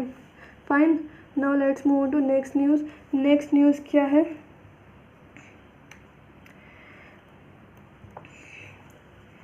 Next news is related to, ये हो गया ख़त्म। Next news is related to international day of cooperatives. International day of cooperatives 2022 ये ऑब्ज़र्व किया जाता है अक्रॉस द ग्लोब। कौन ऑब्ज़र्व करता है? ये ऑब्ज़र्व करता है यूनाइटेड नेशन ऑब्ज़र्व करता है। और डेट क्या है? 2 जुलाई 2022 को ऑब्ज़र्व किया जाता है basically. And the United nation international day of cooperative is annually observe across the globe on 1st Saturday of July. यानी कि जुलाई का जो पहला सैटरडे आता है उस दिन को ये डे ऑब्ज़र्व किया जाता है, to create awareness about the contribution of cooperatives towards the development of society. तो what is the contribution of cooperatives towards the development of society, so that we can get aware about this thing. That is the reason why this day is observed. And cooperative day is an annual celebration of the cooperative movement, and cooperative day was observed on 2 July 2022 this year. और इसका basically theme क्या है? Theme is very important for every day. Theme is cooperative build a better world. Cooperatives जो cooperative है build a better world, build करते हैं एक अच्छा बेटर वर्ल्ड, बिल्ड कर रहे हैं कोऑपरेटिव। सिंस 1920 से international cooperative day has been annually celebrated by the global cooperative movement on the 1st Saturday in July. So since 1923, ठीक है, 1923 में for the first time it was observe, okay. And since then it has been observing continuously. And on 4 July 2022, Ministry of Cooperation, Government of India, and National Cooperation Union of India jointly organized an event at Vigyan Bhavan in New Delhi to celebrate the 100th International Day of Cooperatives with theme of the event Cooperative Build and Atmanirbhar Bharat and Better World. So 100th edition, 100 edition, okay 100 edition observe किया जा रहा है। Next news क्या है basically, next news is related to states के startup ranking. States की जो startup ranking आई है 2021 की, स्टार्टअप रैंकिंग 2021 की, ठीक है। और इसका क्या है, इसका कौन सा एडिशन है, ये थर्ड एडिशन है, third edition of this report. और इसको अनाउंस किया है किसने, इसको अनाउंस किया यूनियन मिनिस्टर पीयूष गोयल ने। यूनियन मिनिस्टर पीयूष गोयल ने इस रिपोर्ट को रिलीज़ किया है। और union minister ministry of commerce and industry के, मिनिस्ट्री ऑफ कॉमर्स और इंडस्ट्री के ये बेसिकली यूनियन मिनिस्टर है। और इन्होंने इसको जो ये स्टार्टअप रैंकिंग आई है, इसको ऑर्गेनाइज़ किया है किसने, इसको ऑर्गेनाइज़ किया है department for promotion of industry and internal trade ने इसको ऑर्गेनाइज़ किया है, ठीक है। और जो बेस्ट परफॉर्मर स्टेट है, बेस्ट परफॉर्मर स्टेट्स में बेस्ट परफॉर्मर कैटेगरी में कौन से स्टेट आता है, बेस्ट परफॉर्मर की स्टेट की जो कैटेगरी है उसमें कौन कौन से आता है, उसमें सबसे पहले गुजरात है, ठीक है। गुजरात एंड कर्नाटका, गुजरात और कर्नाटका दोनों आए हैं, कैटेगरी ए में, ए कैटेगरी में आए हैं, ठीक है। और मेघालय जो आया है वो बी कैटेगरी में आई है, मेघालय जो है वो कैटेगरी बी में आया है, फाइन। उसके बाद गुजरात को बेस्ट परफॉर्मर स्टेट का जो अवार्ड मिला है, थर्ड टाइम मिला है। और जो टॉप परफॉर्मर की कैटेगरी है, ये बेस्ट परफॉर्मर स्टेट की कैटेगरी है। अगर बात करें टॉप परफॉर्मर की कैटेगरी, टॉप परफॉर्मर जो है कैटेगरी ए में, कैटेगरी ए की बात करें टॉप परफॉर्मर में तो वो है केरला है, ठीक है, महाराष्ट्र है, उड़ीसा है, तेलंगाना है, जम्मू एंड कश्मीर है। जम्मू एंड कश्मीर जो बेसिकली है ये कैटेगरी बी में है, ये कैटेगरी बी में है, बाकी के चारों कैटेगरी ए में है। तो केरला, महाराष्ट्र, उड़ीसा एंड तेलंगाना ये कैटेगरी ए में है, और जम्मू एंड कश्मीर जो है वो कैटेगरी बी में है। And India has become the third largest startup ecosystem in the world after United State of America and China with 70,809 startups recognized by the government and over 100 unicorns, total 100 unicorns के साथ में। So India जो है वो third largest startup ecosystem बन चुका है, third largest startup ecosystem बन चुका है।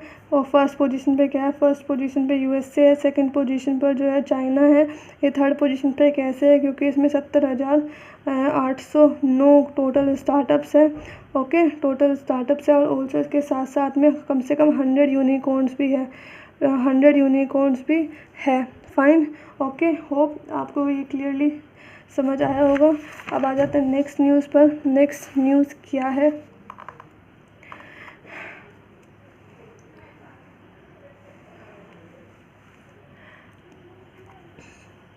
Basically news number 29। सो ये क्या है, ये basically first of its kind एक डिक्लेरेशन साइन हुआ है, ये फर्स्ट ऑफ इट्स काइंड यानी कि पहला है अपने जैसा, अपने तरीके का पहला है, first of its kind declaration of intent यानी कि इच्छा के लिए declaration of intent to work in collaboration.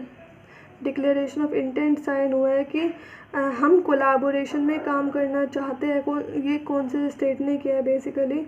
सो कि डिक्लेरेशन ऑफ इंटेंट साइन हुआ है in collaboration to combat human trafficking की जो ह्यूमन ट्रैफिकिंग है उससे हम लड़ सके, ह्यूमन ट्रैफिकिंग को हम ख़त्म कर सके, उसको कंट्रोल कर सके, उससे हम लड़ सके। तो उसके लिए ये declaration of intent to work in collaboration to combat human trafficking first of its kind का इंटर स्टेट डिक्लेरेशन साइन हुआ है, यानी कि कुछ स्टेट्स के बीच में इंटर स्टेट हुआ ना। इंटर स्टेट मीन्स क्या होता है, दो स्टेट के बीच में होता है, जैसे इंटर मिनिस्ट्रियल हो गया, अपन दो मिनिस्ट्रीज़ के बीच में होता है। अब ये इंटर स्टेट है, दो स्टेट्स के बीच में, दो से ज़्यादा स्टेट्स के बीच में है।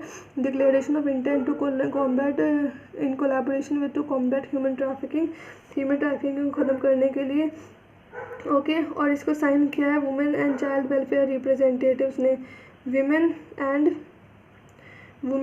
चाइल्ड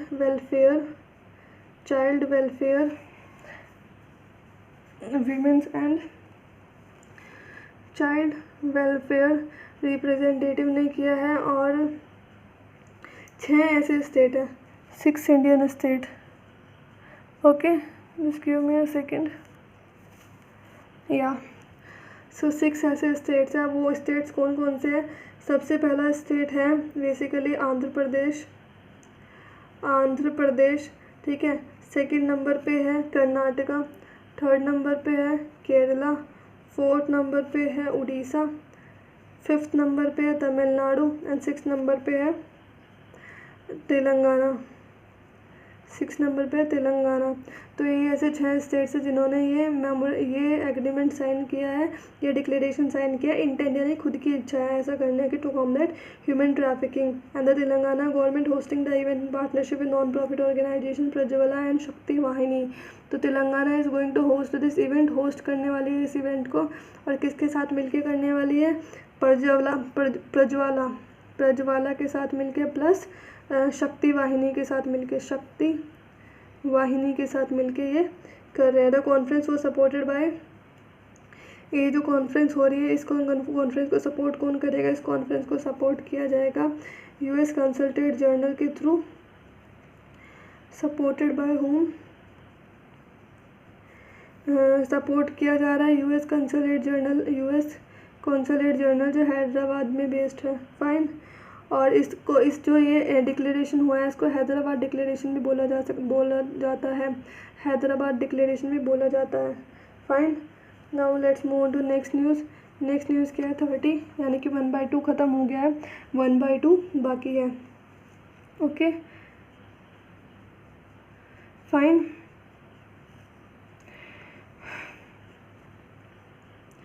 सो 30th न्यूज़ क्या है? 30th news is related to Greenko group.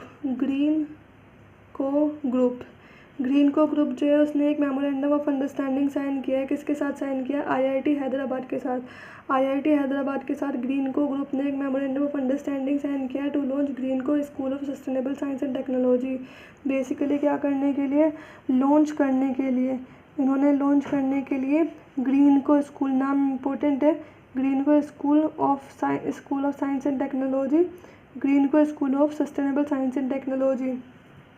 मैं फुल फॉर्म लिख देती हूँ, Greenko school of sustainable science and technology, ठीक है। और ये इंडिया के पहले डेडिकेटेड स्कूल होंगे सस्टेनेबल साइंस एंड टेक्नोलॉजी के लिए। तो इंडिया के first dedicated school for sustainable science and technology, and it aims to enhance the sustainable research, quality of education and skill. Basically इसका एम क्या है? इसका एम है इन्हेंस करना सस्टेनेबल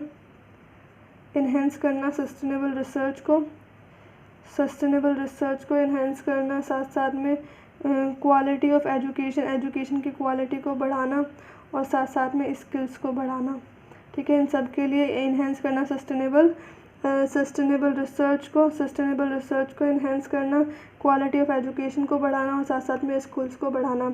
अब जो ये Greenko school of sustainable science and technology है, ये कंप्लीट हो जाएगा कब तक? By the end of year 2022 तक, 2022 के एंड तक ये कंप्लीट हो जाएगा। And by June 2023 it will induct student for different courses including MTech and PhD programmes in sustainable science and technologies followed by BTech programmes. So by June 2023 it will start functioning, and it is going to start taking admission for BTech programs, for MTech programs, for PhD programs in sustainable science and technology. Okay, now let's move on to next news. Next news is related to basically next news is related to United Nation Ocean Conference 2022, ठीक है। United nation ocean conference 2022, इसको host किसने किया है? इसको host किया है basically को hosted by the government of Kerala के गवर्नमेंट ने होस्ट किया और साथ साथ में पुर्तगाल ने इसको होस्ट किया है। और कब से कब तक के लिए किया है? 27 जून से लेकर के 27 जून से लेकर के 1 जुलाई तक के लिए किया है, ठीक है।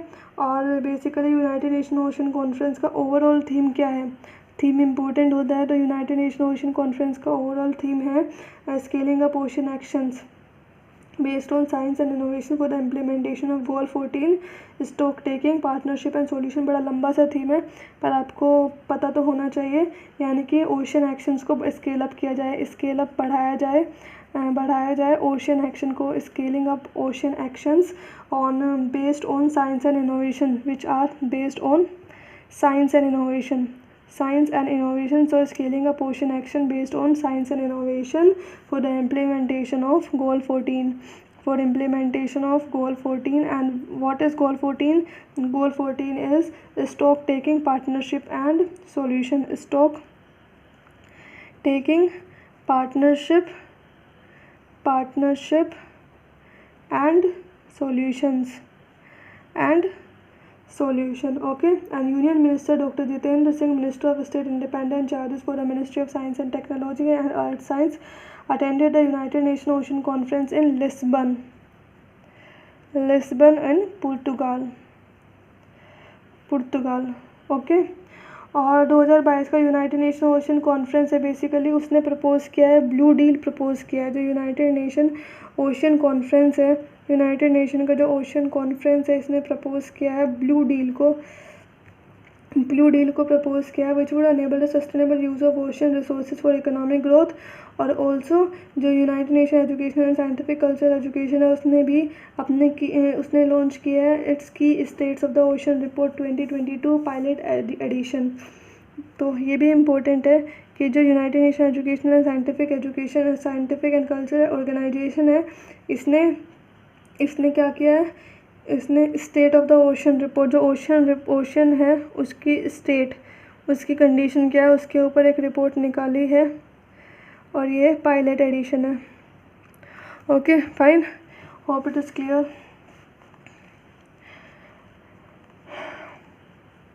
Now let's move to next news क्या है, news number 32 is related to Edelweiss general insurance. Edelweiss general insurance ने लॉन्च किया स्विच लॉन्च किया है। ये कॉम्प्रिहेंसिव मोटर इंश्योरेंस प्रोडक्ट है, ये कॉम्प्रिहेंसिव मोटर इंश्योरेंस प्रोडक्ट है और बहुत ही इफ़ेक्टिव है। इसमें क्या बोला है, और ये किसके अंदर लॉन्च किया है, under insurance and regulatory development authority of India का जो सैंडबॉक्स इनिशिएटिव है, उसके अंदर इस स्विच को लॉन्च किया गया है, इस प्रोडक्ट को लॉन्च किया गया है, okay.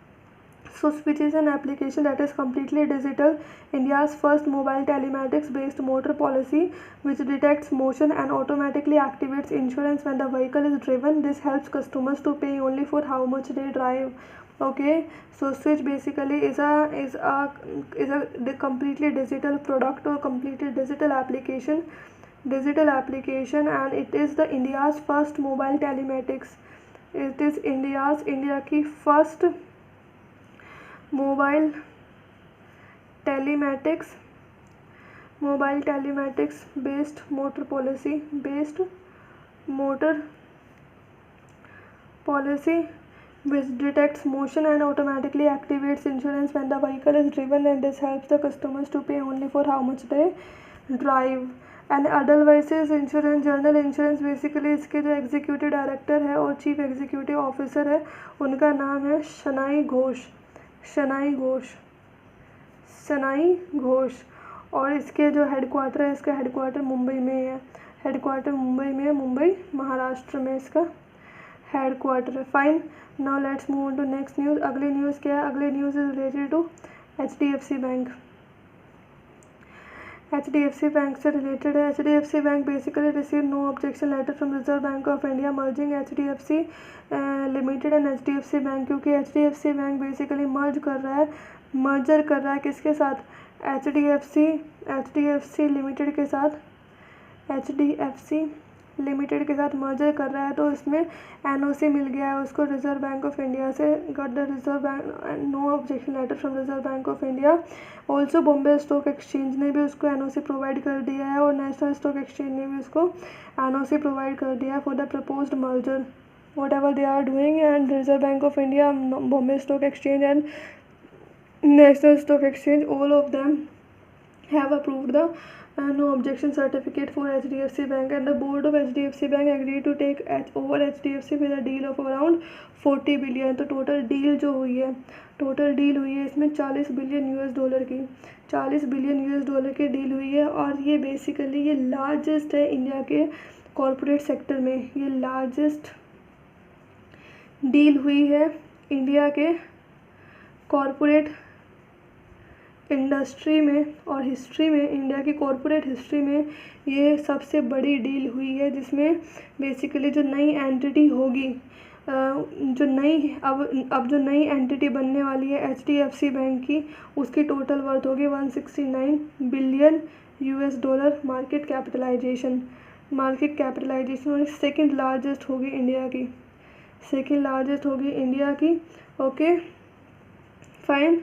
and will be among the 10 second largest होगी इंडिया की and will be among the 10 most valued banks in the world, यानी कि अब ये किसके अंदर आएगा 10 most valued bank in the world में, ओके। एंड इसका जो साइज़ हो गया है, अब क्या हो गया इसका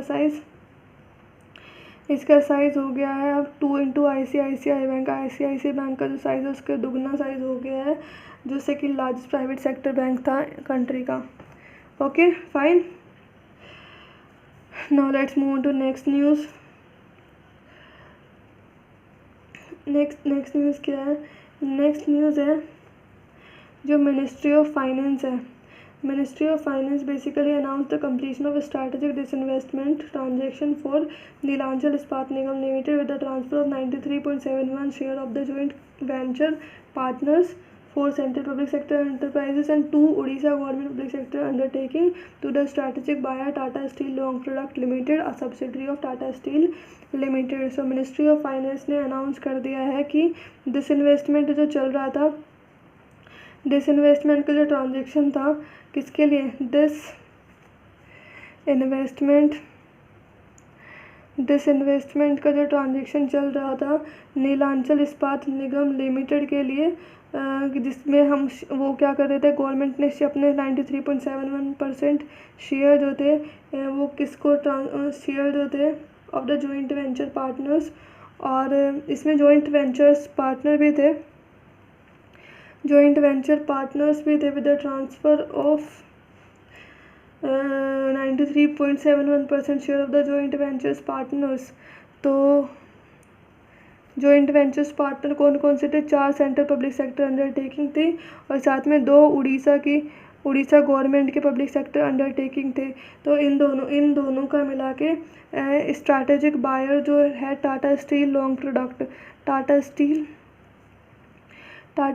लॉन्ग प्रोडक्ट, इसको डिसइन्वेस्टमेंट हो गया और इसको पूरा अमाउंट बेसिकली इसको ट्रांसफ़र कर दिया है 93.71% share of the joint venture 4 public sector enterprises के और 2 अदर उड़ीसा गवर्नमेंट के पब्लिक सेक्टर अंडरटेकिंग के, फाइन।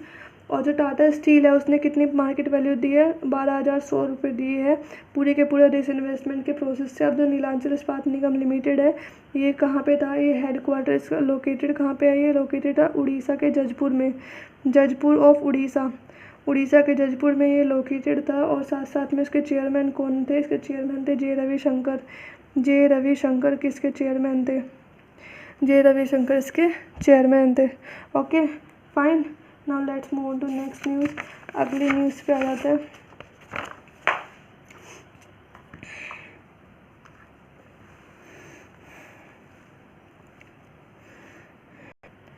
सो नेक्स्ट न्यूज़ क्या है? Next news is related to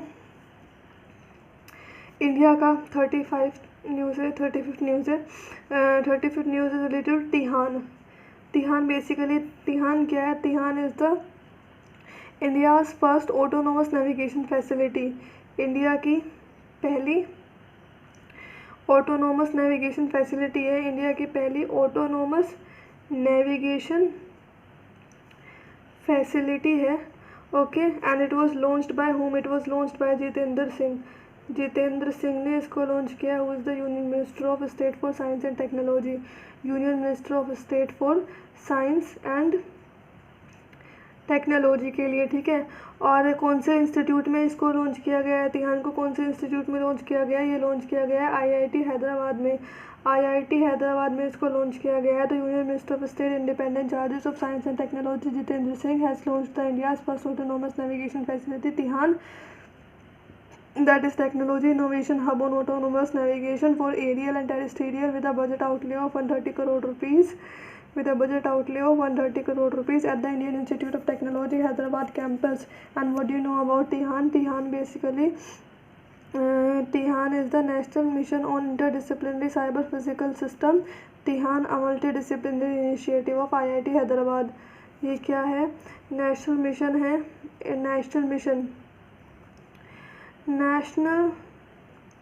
national mission on interdisciplinary, national mission on interdisciplinary cyber physical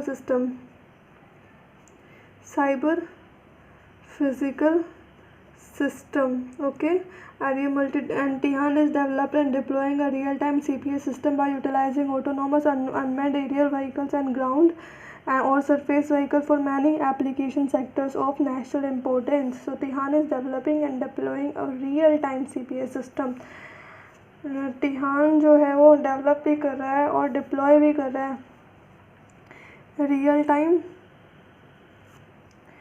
CPS system को by utilizing autonomous unmanned aerial vehicles and ground or surface vehicle for many application sectors of national importance. Now let's move on to next news. Next news is related to first edition of, यानी कि पहला addition है किसका? First edition of state ranking index for national food security act. पहला addition जो है वो release हो चुका है और रिलीज़ किसने किया है? पीयूष गोयल ने रिलीज़ किया है। Who is the minister of consumer affairs, food and public distribution. तो लेकिन पहला एडिशन किसका? पहला एडिशन स्टेट रैंकिंग इंडेक्स का। स्टेट जो है उनकी रैंकिंग का इंडेक्स, और ये किसके बेसिस पे आया है? Fourth national food security act, national food security act. और पूरा नाम क्या है? Creating resilient future food system, creating resilient food system, resilient food system create करना to optimise the delivery of benefit, मतलब जो बेनिफिट्स है उनको यूटिलाइज कर सके, डिलीवरी को, to optimise the delivery of benefits. जब बेनिफिट्स की डिलीवरी हो उसको हम अच्छे तरीके से यूज़ कर सके, ये पूरा नाम है। तो state ranking index for national food security act, creating resilient food system to optimise delivery of benefits. It has been released by whom? It is released by Piyush Goyal ji. Piyush Goyal, who is the minister of consumer affairs, food and public distribution. Kerala has been adjudged as the top rank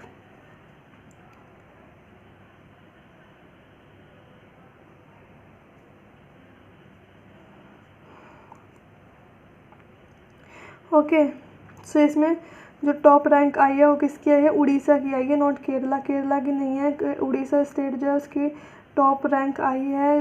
उसके बाद second position पे कौन है? Second position पे UP है और third position पे basically Andhra Pradesh है। आंध्र प्रदेश है। तो फर्स्ट पोजीशन पे उड़ीसा है, सेकंड पोजीशन पे यूपी है, थर्ड पोजीशन पे आंध्र प्रदेश है। और ये कौन सी कैटेगरी के अंदर आए हैं? जर्नल कैटेगरी के अंदर आए हैं। कौन सी कैटेगरी के अंदर आए? जर्नल कैटेगरी के अंदर ये लोग ये स्टेट्स आए हैं। और अगर स्पेशल कैटेगरी की बात करें तो स्पेशल कैटेगरी में त्रिपुरा जो है वो उसकी फर्स्ट रैंक आई है। ओके, उसके बाद हिमाचल प्रदेश जो है उसकी सेकंड रैंक आई है और सिक्किम जो है उसकी थर्ड रैंक आई है। और ये किसके अंदर है? ये स्पेशल कैटेगरी के अंदर है, special category. Okay, Further, among the 3 union territories where the direct benefit transfer cash is operational, Dadra and Nagar Haveli and Daman and Diu is the top ranked union territories, followed by Puducherry. तो basically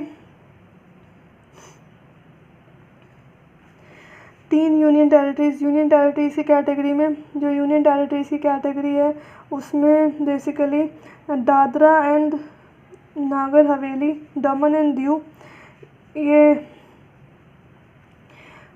Dadra and Nagar Haveli and Daman and Diu, इसकी first rank आई है। और second rank पे कौन है? Second rank पे है Puducherry is at second position. Fine, okay, now let's move on to next news. Next news क्या है? जितना जल्दी से जल्दी हम कर सकेंगे तो अच्छा होगा, पर मेरे को लग नहीं रहा कि ये में कंप्लीट होने वाला है, सो कोई नहीं, कल करेंगे। Okay, now let's move on to next news. अगली न्यूज़ क्या है? अगली news related to Rajasthan government से रिलेटेड है, राजस्थान, ठीक है। सो राजस्थान ने एक इंट्रोड्यूस किया है right to health bill 2022, right to health bill 2022, ये बिल निकाला है और ये इंट्रोड्यूस किया है बेसिकली, ओके। और in the Rajasthan assembly it make Rajasthan the first state in India to propose a guaranteed right to health care to its resident. It aims to provide quality and affordable health care services by government and private sectors, private healthcare providers without catastrophic out-of-pocket expenditure. In January 2022, the draft of the right to health was prepared. Okay, January 2022 draft was prepared and it aims to provide quality and affordable healthcare services to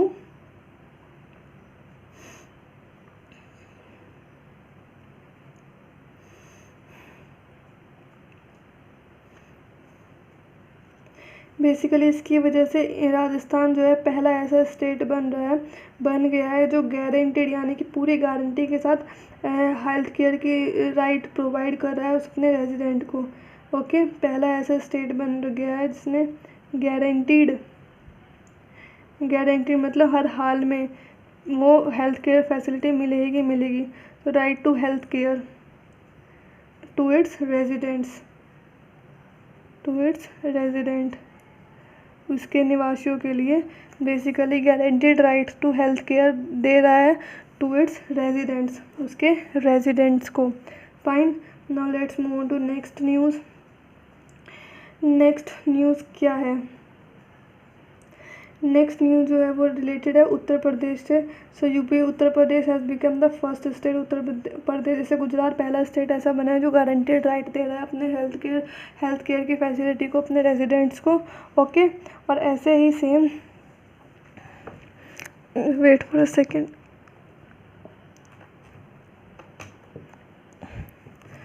okay, ऐसे same UP has become the first state, पहला ऐसा state बना है जिसने connect कर लिया है one district one product mart को किसके साथ कनेक्ट करने वाला पहला ऐसा स्टेट बना है to connect one district one product, इस मार्ट को किसके साथ? Open network for digital commerce के साथ कंबाइन कर लिया है और कनेक्ट कर लिया, open network for digital commerce के साथ कंबाइन कर लिया है। और ये इनिशिएटिव है ministry of commerce and industry का, it is an initiative of ministry of commerce and industry. Fine, and the pilot phase of the integration of one district one product mart on ONDC was inaugurated by Additional Chief Secretary Micro, Small and Medium Enterprises and Export Promotion Dr. Navneet Sehgal.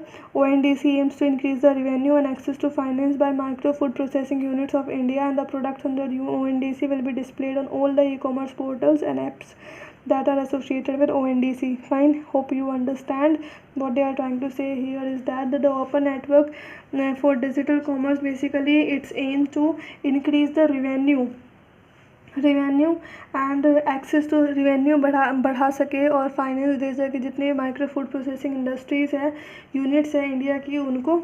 Okay, और ये इनोग्रेट किया है, additional chief secretary ने इनोग्रेट किया है, additional chief secretary ने इसे इनोग्रेट किया नवनीत सहगल। ओके, इन्होंने इनोग्रेट किया है। Fine, now let's move to next news. Next news क्या है?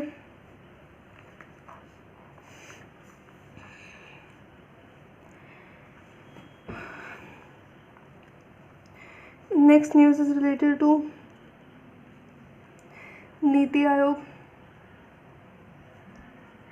Next news is related to Niti Aayog. NITI Aayog से रिलेटेड है। सो NITI Aayog has recently को-ऑथर्ड the report, एक रिपोर्ट को ऑथर्ड किया। उस रिपोर्ट का नाम क्या है? रिपोर्ट के नाम इम्पोर्टेंट है, कौन सी रिपोर्ट कौन सी ऑर्गेनाइजेशन रिलीज़ कर रही है और किस लिए कर रही है, ये इम्पोर्टेंट है। सो नीति आयोग ने एक रिपोर्ट रिलीज़ किया रिसेंटली, उसका नाम है harnessing green hydrogen. Harnessing green hydrogen को हार्नेस करना है।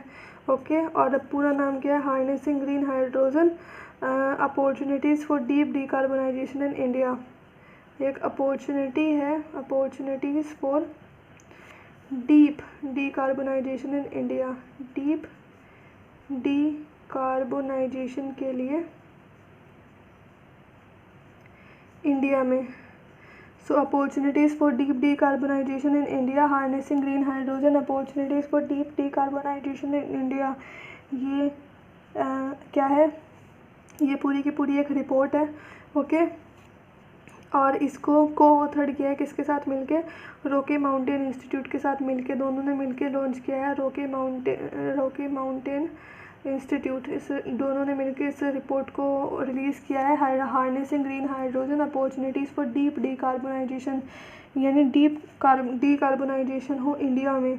Okay, so a new report titled harnessing green hydrogen opportunities for deep decarbonisation in India, co-authored by National Institution for Transforming India and Rocky Mountain Institute, provide a way to enhance the emergence of green hydrogen economy। Basically provide करती है, एक aim है कि enhance करना है emergence of green hydrogen economy का, emergence हो किसका? ग्रीन हाइड्रोजन इकोनॉमी का, ठीक है। And which is critical for India to achieve its net zero emission by 2070। ये इम्पोर्टेंट है क्योंकि ये बहुत ज़्यादा इम्पोर्टेंट है, जिससे इसी की वजह से वो नेट ज़ीरो एमिशन जो है वो अचीव कर पाएगा by 2070। Net zero emission by 2070 जो उन्होंने टारगेट सेट किया है वो कंप्लीट कर पाएगा only with the help of this green hydrogen economy. So they basically report released and to provide to enhance the emergence of green hydrogen economy, which is critical for the India to achieve its net zero ambition by 2070. Okay, now also the hydrogen demand in India could grow more than fourfold by 2050, which represent almost 10% of global demand. Also एक ये भी चीज़ आई है कि जो hydrogen की demand है, hydrogen की जो डिमांड है, हाइड्रोजन डिमांड जो है वो इंडिया में वो लंबे टाइम पे, यानी कि could be meet with green hydrogen. Green hydrogen से जो हाइड्रोजन की डिमांड है वो ग्रीन हाइड्रोजन से पूरी की जा सकती है, क्योंकि बेसिकली ये कह रहे हैं कि the hydrogen demand in India could grow more than 4-fold, यानी कि जो हाइड्रोजन की डिमांड है ये 4 गुना बढ़ सकती है बाय 2050 तक, और ये सिर्फ meet which represent almost 10% of the global demand.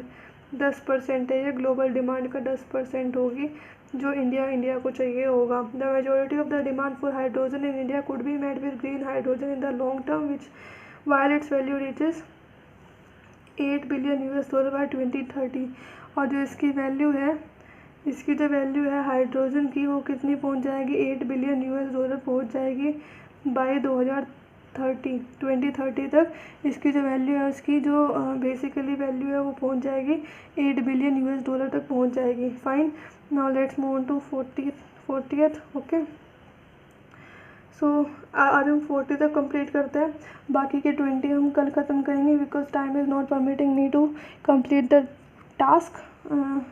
not that task, but I have this much of time, so that I am completing it till here only. I will complete this tomorrow.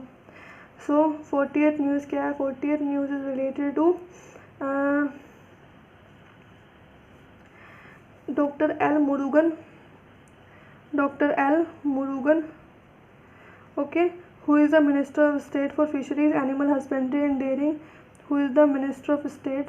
जो Minister of State है fisheries के, animal husbandry के and dairying के, okay, and laid the foundation stone of 2 megawatt solar power plant at Kerala Cooperative Milk Marketing Federation, popularly known as the Milma Tripunthura, Ernakulam, Kerala, to power its unit under the Ernakulam Union, Melaine, Kottayam, Ernakulam, Thrissur and Idukki.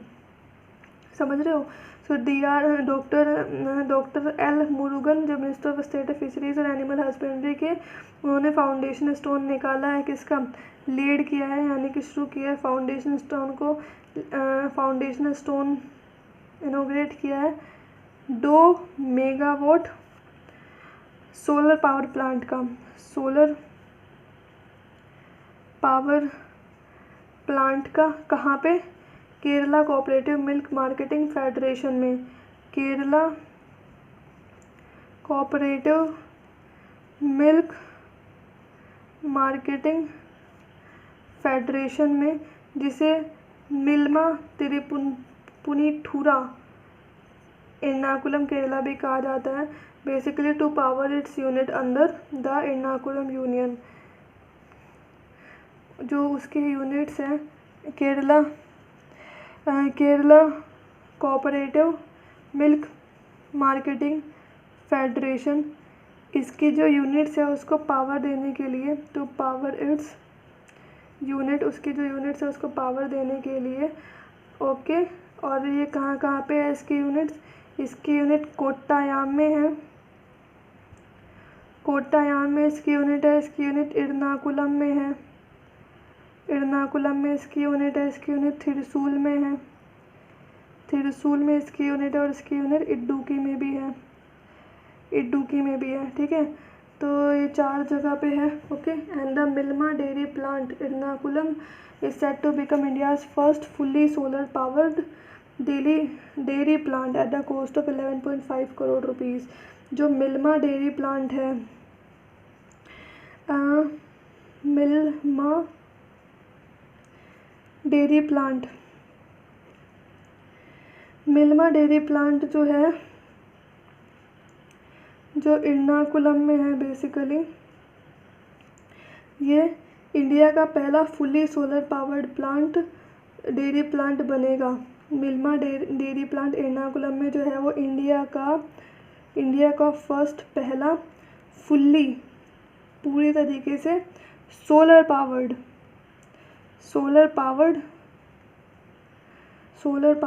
Dairy plant बनेगा। और उसकी total cost कितनी होगी? 11.5 crore rupees में, okay. Provided through the national dairy development board funded for the project. ये provide कौन करेगा? National dairy development board, national dairy development board, okay. and it will be executed by the Agency for New and Renewable Energy Research and Technology। इसको execute कौन करेगा? Agency for new and renewable energy research and technology. इसको execute किया जाएगा by any rate, यानी कि agency for new and renewable energy research and technology and the solar power project will help save the Ernakulam dairy 90% of its power consumption and make it the first dairy to be run entirely on solar power. The solar power project will help save the Ernakulam dairy 90% of its power consumption, यानी कि 90% जो उसकी power consumption का है उसको बचाएगा, power consumption का है उसको सेव करेगा ये 2 मेगावाट का सोलर पावर प्लांट, ओके। और बेसिकली और make it the first dairy to run entirely on solar power. और ये पहली ऐसी डेयरी बन जाएगी, make it a dairy which run entirely on solar power, जो पूरे तरीके से सोलर पावर पर रन करती है। ओके, सो आगे के 20 करंट अफेयर्स हम नेक्स्ट वीडियो में कंप्लीट करेंगे। Okay, thank you very much, bye bye.